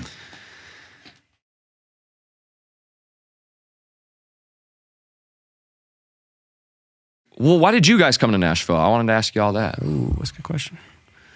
It was like California. Where in California are you from? I'm from Redding, so that's way up north. That's like an hour and a half south of the Oregon border. I'm only familiar with like LA, of course, and then like Orange County. Like I'm always in Laguna Beach, like Anaheim area and stuff. But I mean, California. I mean, that's like you didn't want to go to LA? No, I did not. I enjoy visiting LA. I would go for things like NAMM, you know, but I just could never live there. I couldn't do it. I couldn't do it. It's just for one, I just don't want to live in a place where if I'm drinking the tap water, I'm might grow a third arm. Out yeah, of your ass. exactly. Yeah, I'm like, there's just a no. This is no offense to LA. There's a certain grossness to it that I just don't want to. I just don't want to deal with. I love California. I can't stand LA for the most part. I don't know. It's just sad when I go there, man. It's just like. Yes, it's cool. It's part of it's cool, but it's just like, man, like the homelessness rates there. It's just like it's just sad seeing like people on the street, man. It's being in South Central and it looking like The Walking Dead was not something. I'm like, that's not. I don't want that for my life. I just wanted to leave California and try a different thing entirely. I heard good things about. I was in a band. The whole thing, it blew up. Me and basically the main songwriter / guitar player. He was like, him and his family were like, we're going to Nashville. I'm like, great. Me and my wife, we're going to follow you guys because we love you. And this is, let's do this. Let's just do this thing. Yeah. And so literally we moved out here sight unseen. I hadn't been out here before I moved here either. So yeah. What did you like? How do you, as a West Coast person, what do you think? Like, how do you compare the South to like the West Coast? Because like I'm a Midwestern guy and you're East Coast. Yeah. So I don't know. We all grew up in like different. Yeah. Well, it's definitely. It is way friendlier here. For sure. I think I've shared this on the show. Maybe even there was a time when I was walking in on the Sacramento River Trail, and it was me and my best friend were just walking. Now, granted, he's like 6'8" and he's enormous, but like so this like I kind of understand this. We're walking by a family. I just kind of waved. I'm like, hey, and they did this. And I was like, typical. I hate this. I hate this. I just want to be able to be friendly with people and have them not be terrified that I'm looking at them in their face. Like, can we just be? Like, I thought I would acknowledge you're a person, I'm a person. We have this commonality. Awesome. I just didn't want to deal with that anymore. And at least as far as the homegrown Southerners are concerned, that's what I experienced when I got here. I'm like, this is what I want. I just want to be able to, even if it's only skin deep sometimes with some of these people where they're you know, the Southern thing, like, oh, you know, the bless your heart, that whole the meme of that is, there's a real thing to that. But yeah, I really strongly prefer the vibe of the South. I love the South, man. For the friendly, at least the people willing to maybe not go all the way out of their way for you, but they're not going to pretend like you don't exist. Yeah, I agree. Yeah, I agree. Because I mean, to me, it just hits different when you're like I drove out. I had to drive to Indianapolis to watch my sister perform, and I stopped at like this gas station, you know, and this like older woman was working, and she was just like, "Good morning, baby. How are you?" And I was like. Yeah, I was like, shit, I'm doing great, Ronnie. You want to come with me to Indianapolis? Shit. Doing better now. Yeah. Get in, shawty. Come on, let's go. Just a personality change, too. Yeah, exactly. Okay. Yeah, just switch. Yeah, the alter ego. Gas stations really get you. Yeah. The Fortnite cart gas station. But, or Fortnite gas station cart. But yes. That was a brain rot term. Sorry. That's my bad. But what about you? Being East Coast, you know, Albany? Mean, it's different. New York's always kind of feels like home. You know, I do enjoy going back. Yeah. I love Chicago, by the way, too. I always thought I could end up there because I lived in Indianapolis before coming here. So Indiana was home for like 5 years. Okay. Yeah. Like downtown Indianapolis, like right in the city? And I moved out as well. I was there in both situations. Okay.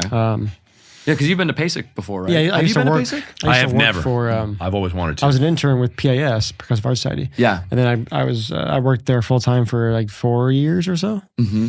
And then moved here right from that job. Yeah.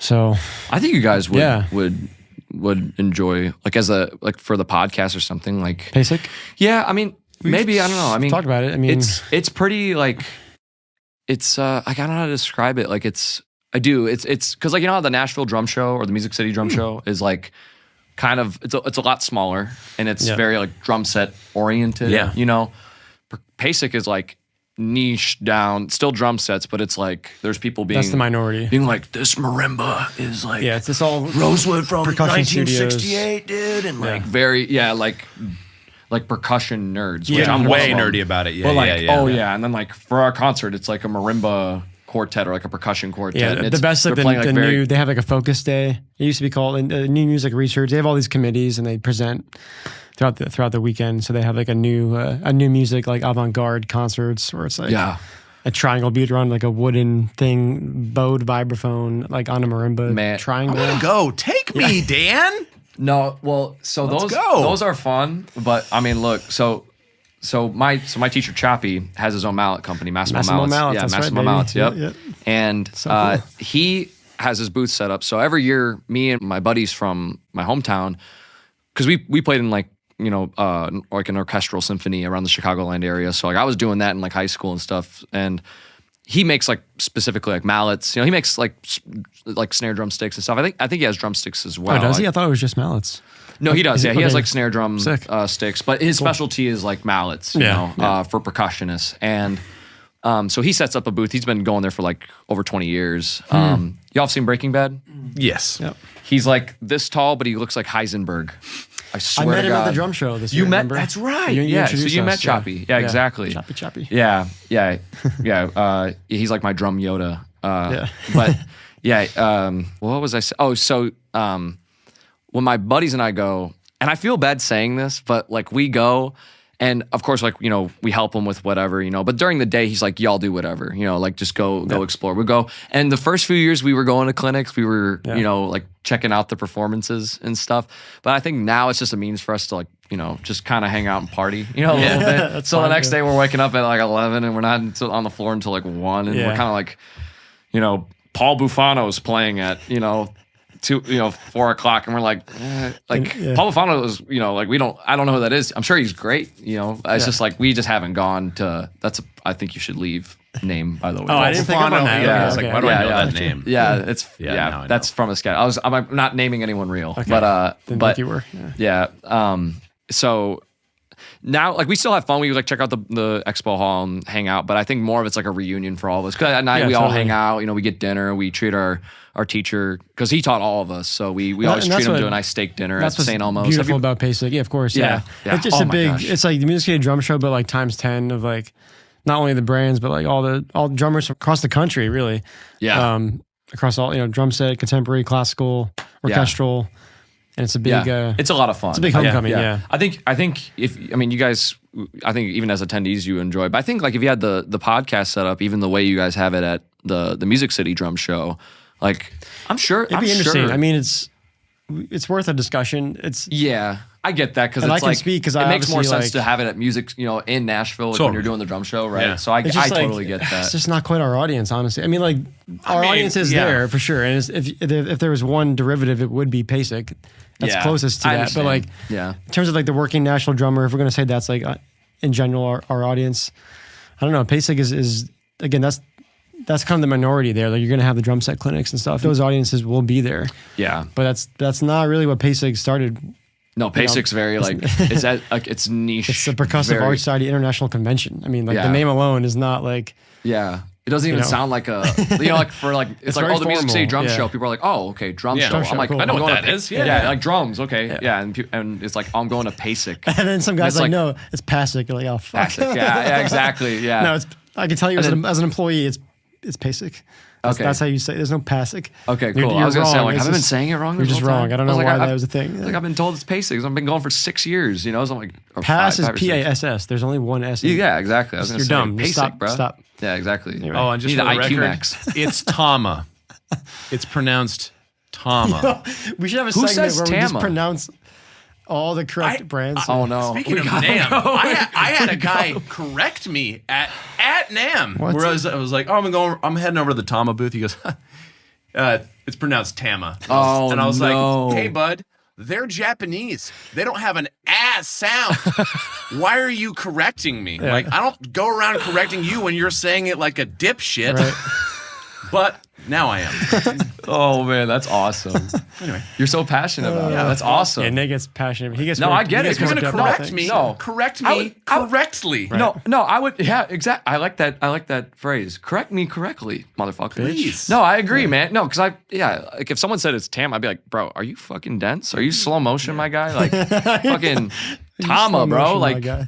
well, you hear it. I've also heard it like over the years. Like if you watch like an artist Yeah.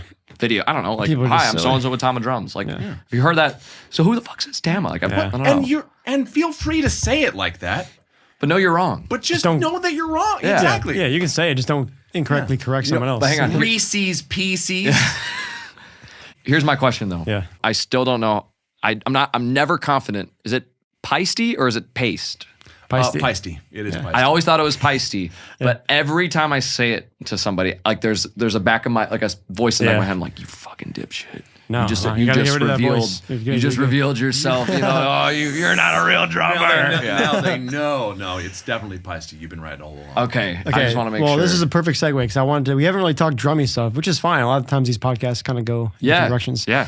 What are you playing at home? Any endorsements? Give us like what your gear's looking like.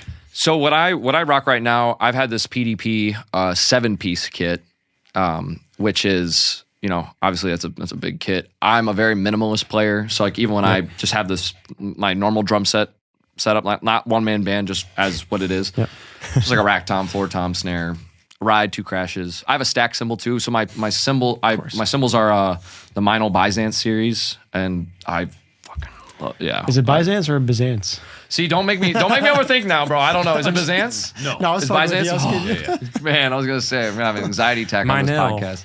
No, I've had to say it on video multiple times. yeah. Yeah. And it's always nerve wracking. Chris is like, all right, here's what you're playing in Here's this the video. prompt. Yeah. The Meinl Byzance. Yeah. Vic Firth's drumsticks. I've always been a Vic Firth guy. I like Pro Mark, but I've always just always gravitated towards Vic Firth. Yeah. 5A? Yeah, I'm a 5A guy. Figured. Yeah, if I'm playing a little bit heavier, I don't know, I like 5Bs, Okay. but I don't know. Sure, Sometimes they're too like weighted when I hit it. I know Yeah. everyone's hands are different, but I'm always just a standard 5A guy. I used to do 7As, but I don't know. I think I have like abnormally, like I have larger hands, You like do. in proportion to Yeah. like my arms, So I don't know. I don't know what that means, but I don't know. I just feel like my hands are just weird looking, but I'm trying to say I feel like I'm Frankenstein's monster, but yeah, 5As. Your hands are totally normal, my guy. I think you might have hand dysmorphia. I have hand dysmorphia. I could never be. I did hand modeling, and they told me I was ugly. Listen, this is all Only fine. hands. This Yeah. is my body fine. Don't look at my hands.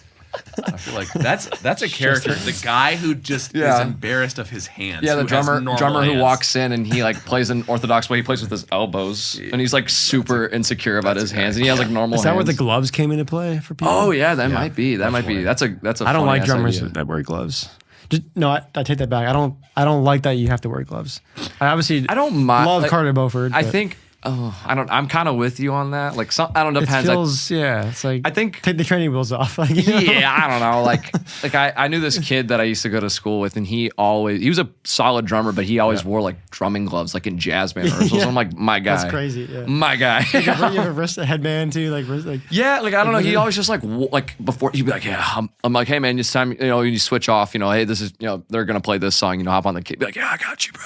I'm like, well, you're not fucking OJ Getting ready for Simpson, take man. 5, Yeah, like you're playing like Spain, brother. Like let's we're not playing Motley Crue, brother. Like let's fucking OJ let's Simpson. take it a notch back. Yeah, that's great. So, but in terms of like endorsements, I have a great relationship with a lot of the brands. Sure. I've had opportunities to sign with with some brands and stuff, but I we really, to be honest, we said no just because, and I'm not saying I'll keep saying no. I just think it has to make sense because I think I can't speak for everyone. I think it's crazy. And let's just say I'm Paulsen Cymbals and I hit you up and I'm like, hey, we love what you do. You know, we're going to send you, you know, like, you know, let's work together. You'll be a Paulsen Cymbals artist. I'm going to send you, you know, exactly. Yeah. Like, how do I word this? Like, I'll give you two free cymbals of our choice.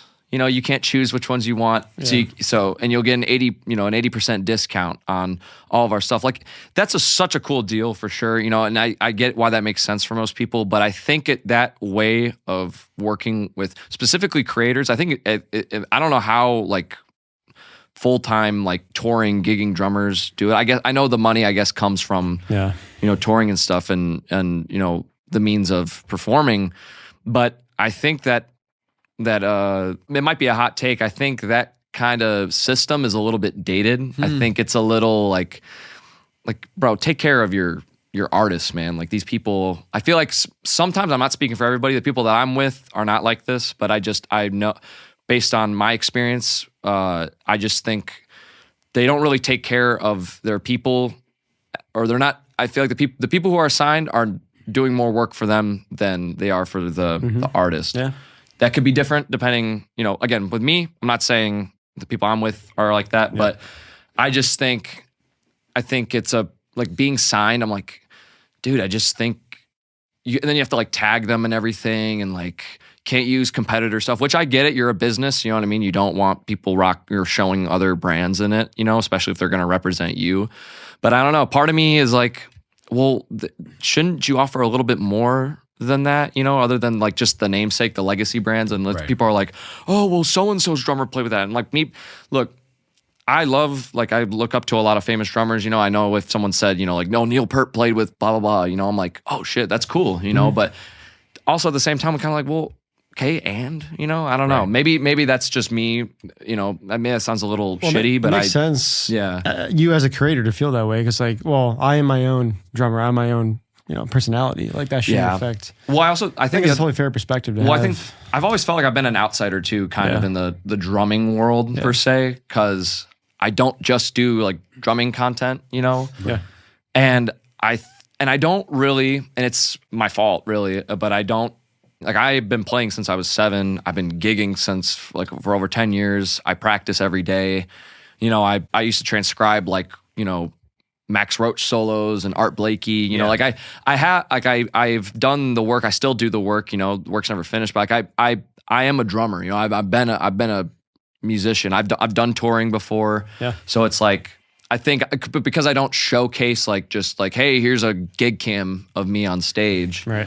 I think people just like to think that I'm not like I've talked to some old heads in the industry who just think I'm just kind of like some like I'm jester maxing. You know what I mean? Where I'm just kind of like some like he put the drumstick on his hat. Which again, that's totally like I own that 1000%. Like I'll own up to it. You know, I'm not just like. I'm not just doing drums, you know? So like, maybe they just don't get it, you know? But at the same time, like, but it's, you know, if this is where the direction's going, you know what I mean? I've been here for a few years now, you know, and I still feel like I've been kind of like, it's like hit or miss when I talk to brands. People either get it or people are like, hey, good stuff. Good stuff, man. Now, what are your plans with this video stuff? You know, like, all right, I think that's completely fair, especially as, you know, I work for a drum company. I work for Pearl. I think maybe maybe not so much as what I'm going to say, but like the industry as a whole is extremely dated. I mean, these companies are a lot of them are family companies, which is why. But like it is a very traditional business method. So I think it's fair to have, again, especially you as a creator, where like you may have a bigger social media account than some of these companies even do. So I think you're right in the sense of like sometimes you're getting the worst deal. And like as you said, you kind of have to you're limited. I know we've had this conversation. It's like, you know, you want to maybe be signed to a drum company, but like you love playing other brands. And like that's, as a creator, as a musician, that is in a sense limiting. Yeah. I mean, I can't say that I'll, balance, you know, never ever, you know, I just thought, you know, with what I've been offered before, I've just been like, it just doesn't feel right to me personally. And I just went with my gut, you know? So, you know, it is what it is. I really don't like, of course, part of me, like if I was a kid and, you know, I was always like, yeah, I want to be with this company, you know, yada, yada, yada. But now that I'm just at a point where it's like, I'll just do me and that's cool. You know, I think, you know, it's not the end of the world, you know, but I think one way or another, I think I'll find myself in that realm. But again, I think it just needs more time, I guess. I don't know. Again, I could be completely wrong. Maybe there's, you know, some sort of, you know, like industry knowledge that I'm not familiar with, you know, because I'm more on the like creator side and stuff. And I don't know. I just always felt like when I go to some of these conventions, like especially like when I went to PASIC, the first 2 years when I was starting to do content, it was like I would try to network with these brands, and like it was just these unks just being like, especially PASIC. Oh my gosh, it was like hey, I'd love to like just get into content. I don't think I was pressing. I hope I wasn't. Yeah. You know, if that's the case, then it was my fault. But I was talking to them, and I'd be like, "Oh, I'd just love to be in touch." You know, I do social media. I would, you know, I've been playing your drums for X amount of years. You know, I'm truly a fan of your guys' work. And it was just like, yeah, we're not. Yeah, that's cool. You know, it was like there was never any enthusiasm. You know, and it was sure. And at the time, it used to bother me, but I think now I'm just at a point where it's like, I'm doing me this way, and I've come this far, and like that's cool. Like I'll just do me. Like that's totally fine. I'd rather be the brand. You know what I'm saying? Dude. Like I'd rather just be my own. You know, Correct. I love and that. creators Yeah. make their own brands too. You know what I mean? Like as controversial as he is, like Logan Paul with Prime, even though he didn't create it, he's just I think he just has equity, but he's the face of it. You know what I mean? Yeah. So he, you know, like Ryan Trahan with Joyride. Yeah.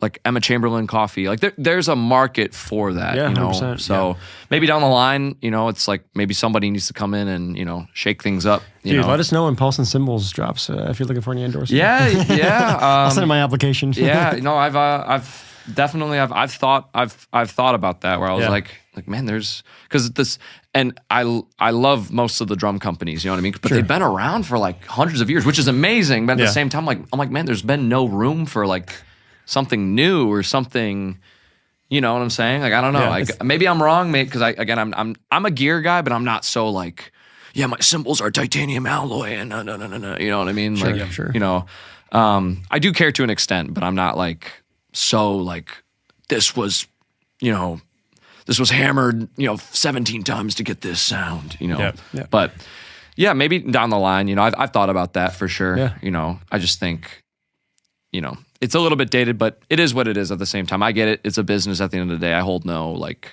ill will. Yeah, and as you said, it works for some people, and it's Yeah, exactly. You know, yeah.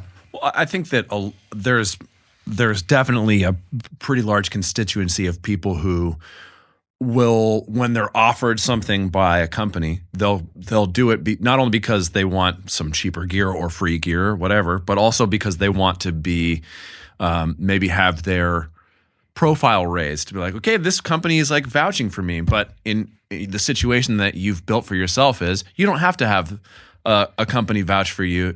Your cajillion followers vouch for the fact that you do a thing. Yeah, and I appreciate that. Yeah, it's just, I think that's kind of where like me and the guys kind of sit on it, because it's just like, if you're a touring drummer, great. And again, if the offer made sense, like, oh, for sure. You know what I mean? You know, because I love the gear that I play. You know what I mean? Every time I do a gig and I bust out, you know, the Bizan series, you know, the other drummers in the crowd are like, hey, that's the clap stack, you know what I mean? Or whatever, you know, and people will check it out. And that's another video I love of yours. When another drummer's in the crowd. That's another deep cut. Wow. I'm you a did fan, your research, man. Yeah. Appreciate it, man. No, that's a older one too. Oh my goodness, yeah. That goes way back. Yeah, exactly. That's kind of, isn't that kind of? I mean, I've definitely, you know, played into like how.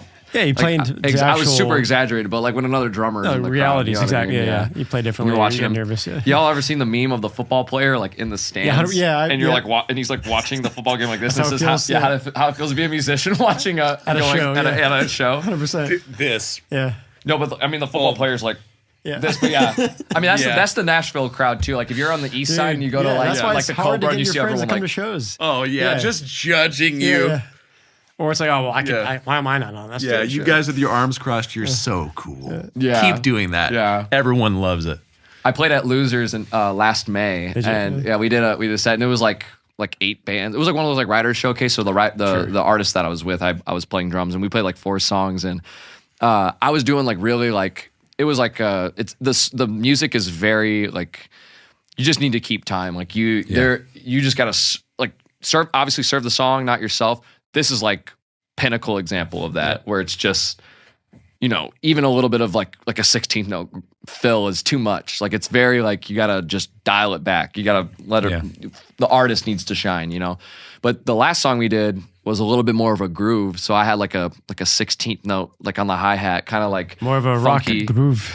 Yeah, more of like a kind of a funky thing. And I could tell who were the drummers because they all just went. Yeah. Yeah, and then as soon as it was over, they were like, dude, nice cymbals, man. I was like, nice. Yeah, they're like, I'm on up next, man. Yeah. Exactly. Yeah, so. Wait, you've seen the video I was referencing, right? The Fred Armisen.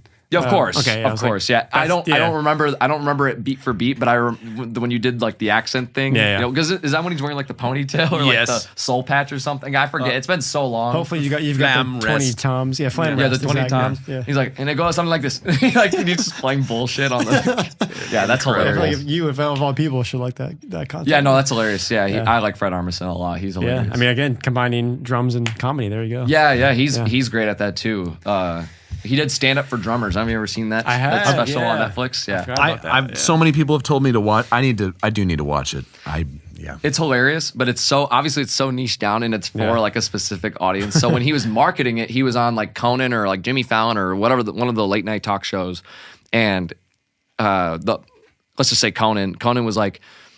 Like here, like tell a joke about like drummers or whatever, and then like I think he busted out a guitar and he said like this joke, and it was something about like losing your pick or losing your drum key or something, and I was laughing, and you can hear Questlove fucking like losing his shit in the background. Complete flop. But but he'll do it, and then he'll like when he right before he segues, he goes, and he like turns to the audience, and he's like. Yeah, so that was one joke. Yes, they start clapping and shit. I saw it. He's like, so that's one joke. Yeah, like the wing nut falling off the cymbal. It's once it hits the floor, it's gone. It's gone. Yeah, it hits another dimension. Yeah, exactly. But like, that's only hilarious to us. Yes. Where it's like, oh, it's related. Like, oh yeah, of course. Yeah. Why is that true? It seems like that's a glitch in the Matrix. Yeah, exactly. So yeah. I like Fred Armisen.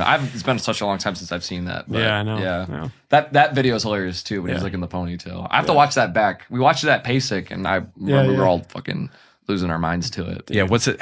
Hans what the hell is his name? He's totally making fun of Marco Miniman. But that's what he That's what I thought. He was like either him or like I don't know, I'm trying to think. Like when I was auditioning for colleges, I went to I auditioned at NIU, and I forget the guy's name, but one of the drum set instructors there, he was a wizard, but he wasn't American. I think I don't want to say where he was from, but I think he was somewhere in the Latin world, and he had instructional videos and shit too, and he's a wizard, but like just the way like it was filmed and like the kind of like the old school aesthetic behind it, like the old Tommy Igoe like Groove Essentials ones where it's hi, I'm Tommy, and like let's just have fun on the thing, let's have fun with this groove. This is called a bossa nova, but like that's how he talks, Let's have fun with this groove. Yeah.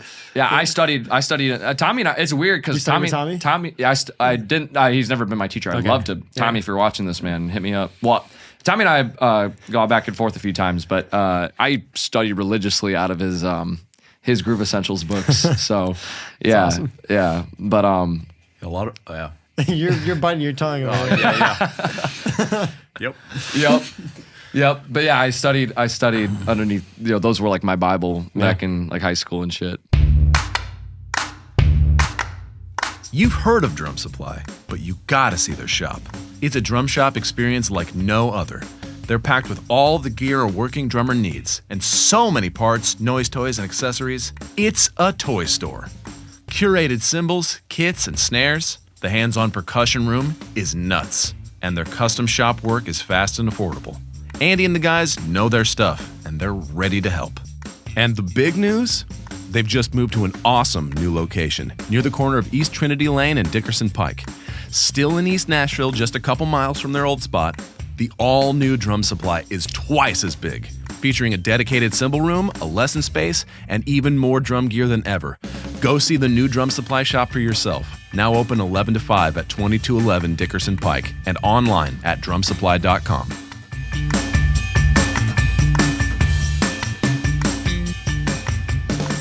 This has been so fun. We do gotta wrap it up, I think. Okay. Hell yeah. This has been such an awesome conversation. Yeah, of course. Yeah. Can't be the last time either. No, it won't be. No. Yeah. I'm here. We're Well, all we here. typically do some kind of rapid fire, quick closing questions here. Okay. So just like off the cuff questions that we don't even know what we're gonna ask yet. Okay. I'll try not to yap so much. Favorite meal in the city? Man, I like 5 Point pizza, man. Yeah, man. My Okay. brothers yell at me for eating it too much. Even you as know. a Chicago. Even though Dude, Chicago pizza. That's we good don't to really hear. eat deep dish like that. Like Right. the tourists do. You know what I'm saying? Sure. But I've never been to New York. So every time I eat New York. Never been to New York? I know. What happened to that? You were going, you had a billboard in Times Square. What happened to that? I'm trying to go this year. Blowing smoke? Did that happen? I'm not blowing smoke. Okay, You I know, believe not you. yet. Not yet, at least. Okay, what's up? We'll We're come going to back New and talk York. about Yeah. that. We're going to I'll have- Joe's. Yeah, Dude, I need to go to. oh my God. I need Three to of go us to in New New York York. would be so fun.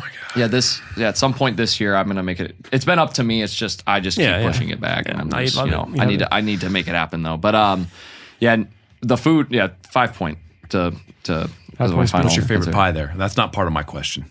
My favorite pie. I don't know. I just get like I'm pretty basic. I just get the Yeah. 14-inch. Like Just I just cheese. get. I get like pepperoni. I like the. What's the meat lovers? Yeah, is that what it is? Sounds Yeah. like something. Yeah, I don't know. What they put up with all the protein on there. I like that's my shit right there. So I like that. But I'm so standard. I'm like pepperoni cheese. Call it a day. 14-inch. Same. Yeah, big ass slices. You can't go wrong Yeah, with that. yeah, yeah. But yeah, that would be my go-to place. So What's your second favorite exotic fruit? I don't even know what what classifies as an exotic fruit. Well, I would say probably not something necessarily from this continent. Maybe something that's shipped in. Okay. Is a kiwi an exotic fruit? I think so. Yeah. Is it? Is You that know? is that your second favorite? I would say it's my have second no favorite. I couldn't tell you what my first favorite is though. Okay.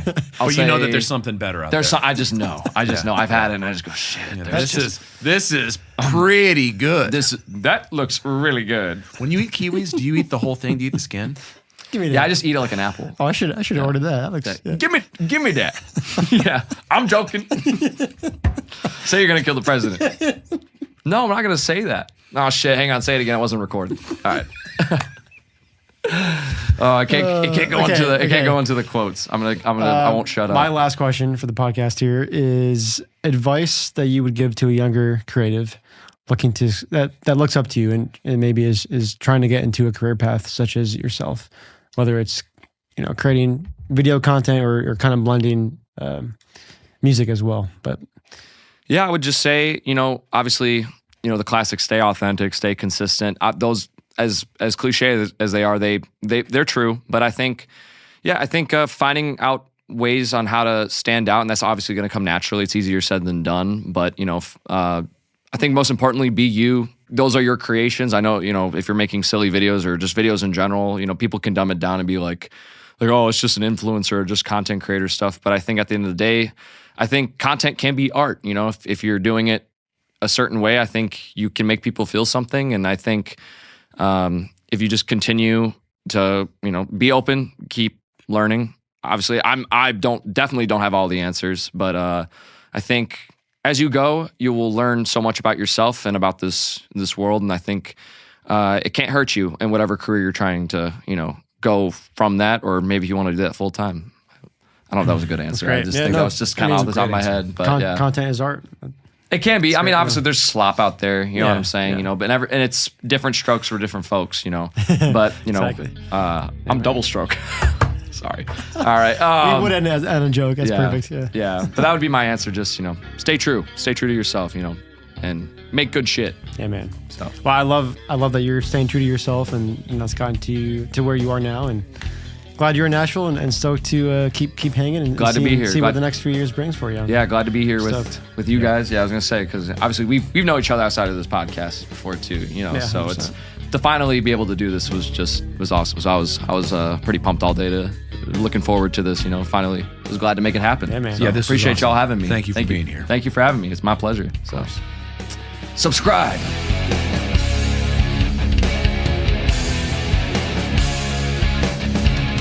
Thanks for listening to this episode of the Nashville Drummers Podcast. If you liked it, please consider leaving us a review on the Apple Podcast app. Please consider supporting us on Patreon. For $5 a month, you can help support this dream and keep the ball rolling for us. Believe it or not, it's not free or even necessarily cheap for us to make this thing go.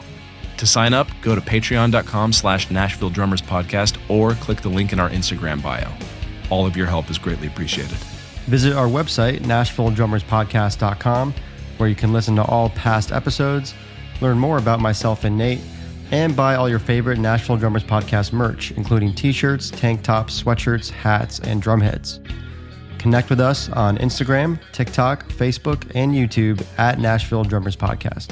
Thank you for listening, and we'll see you in the next episode.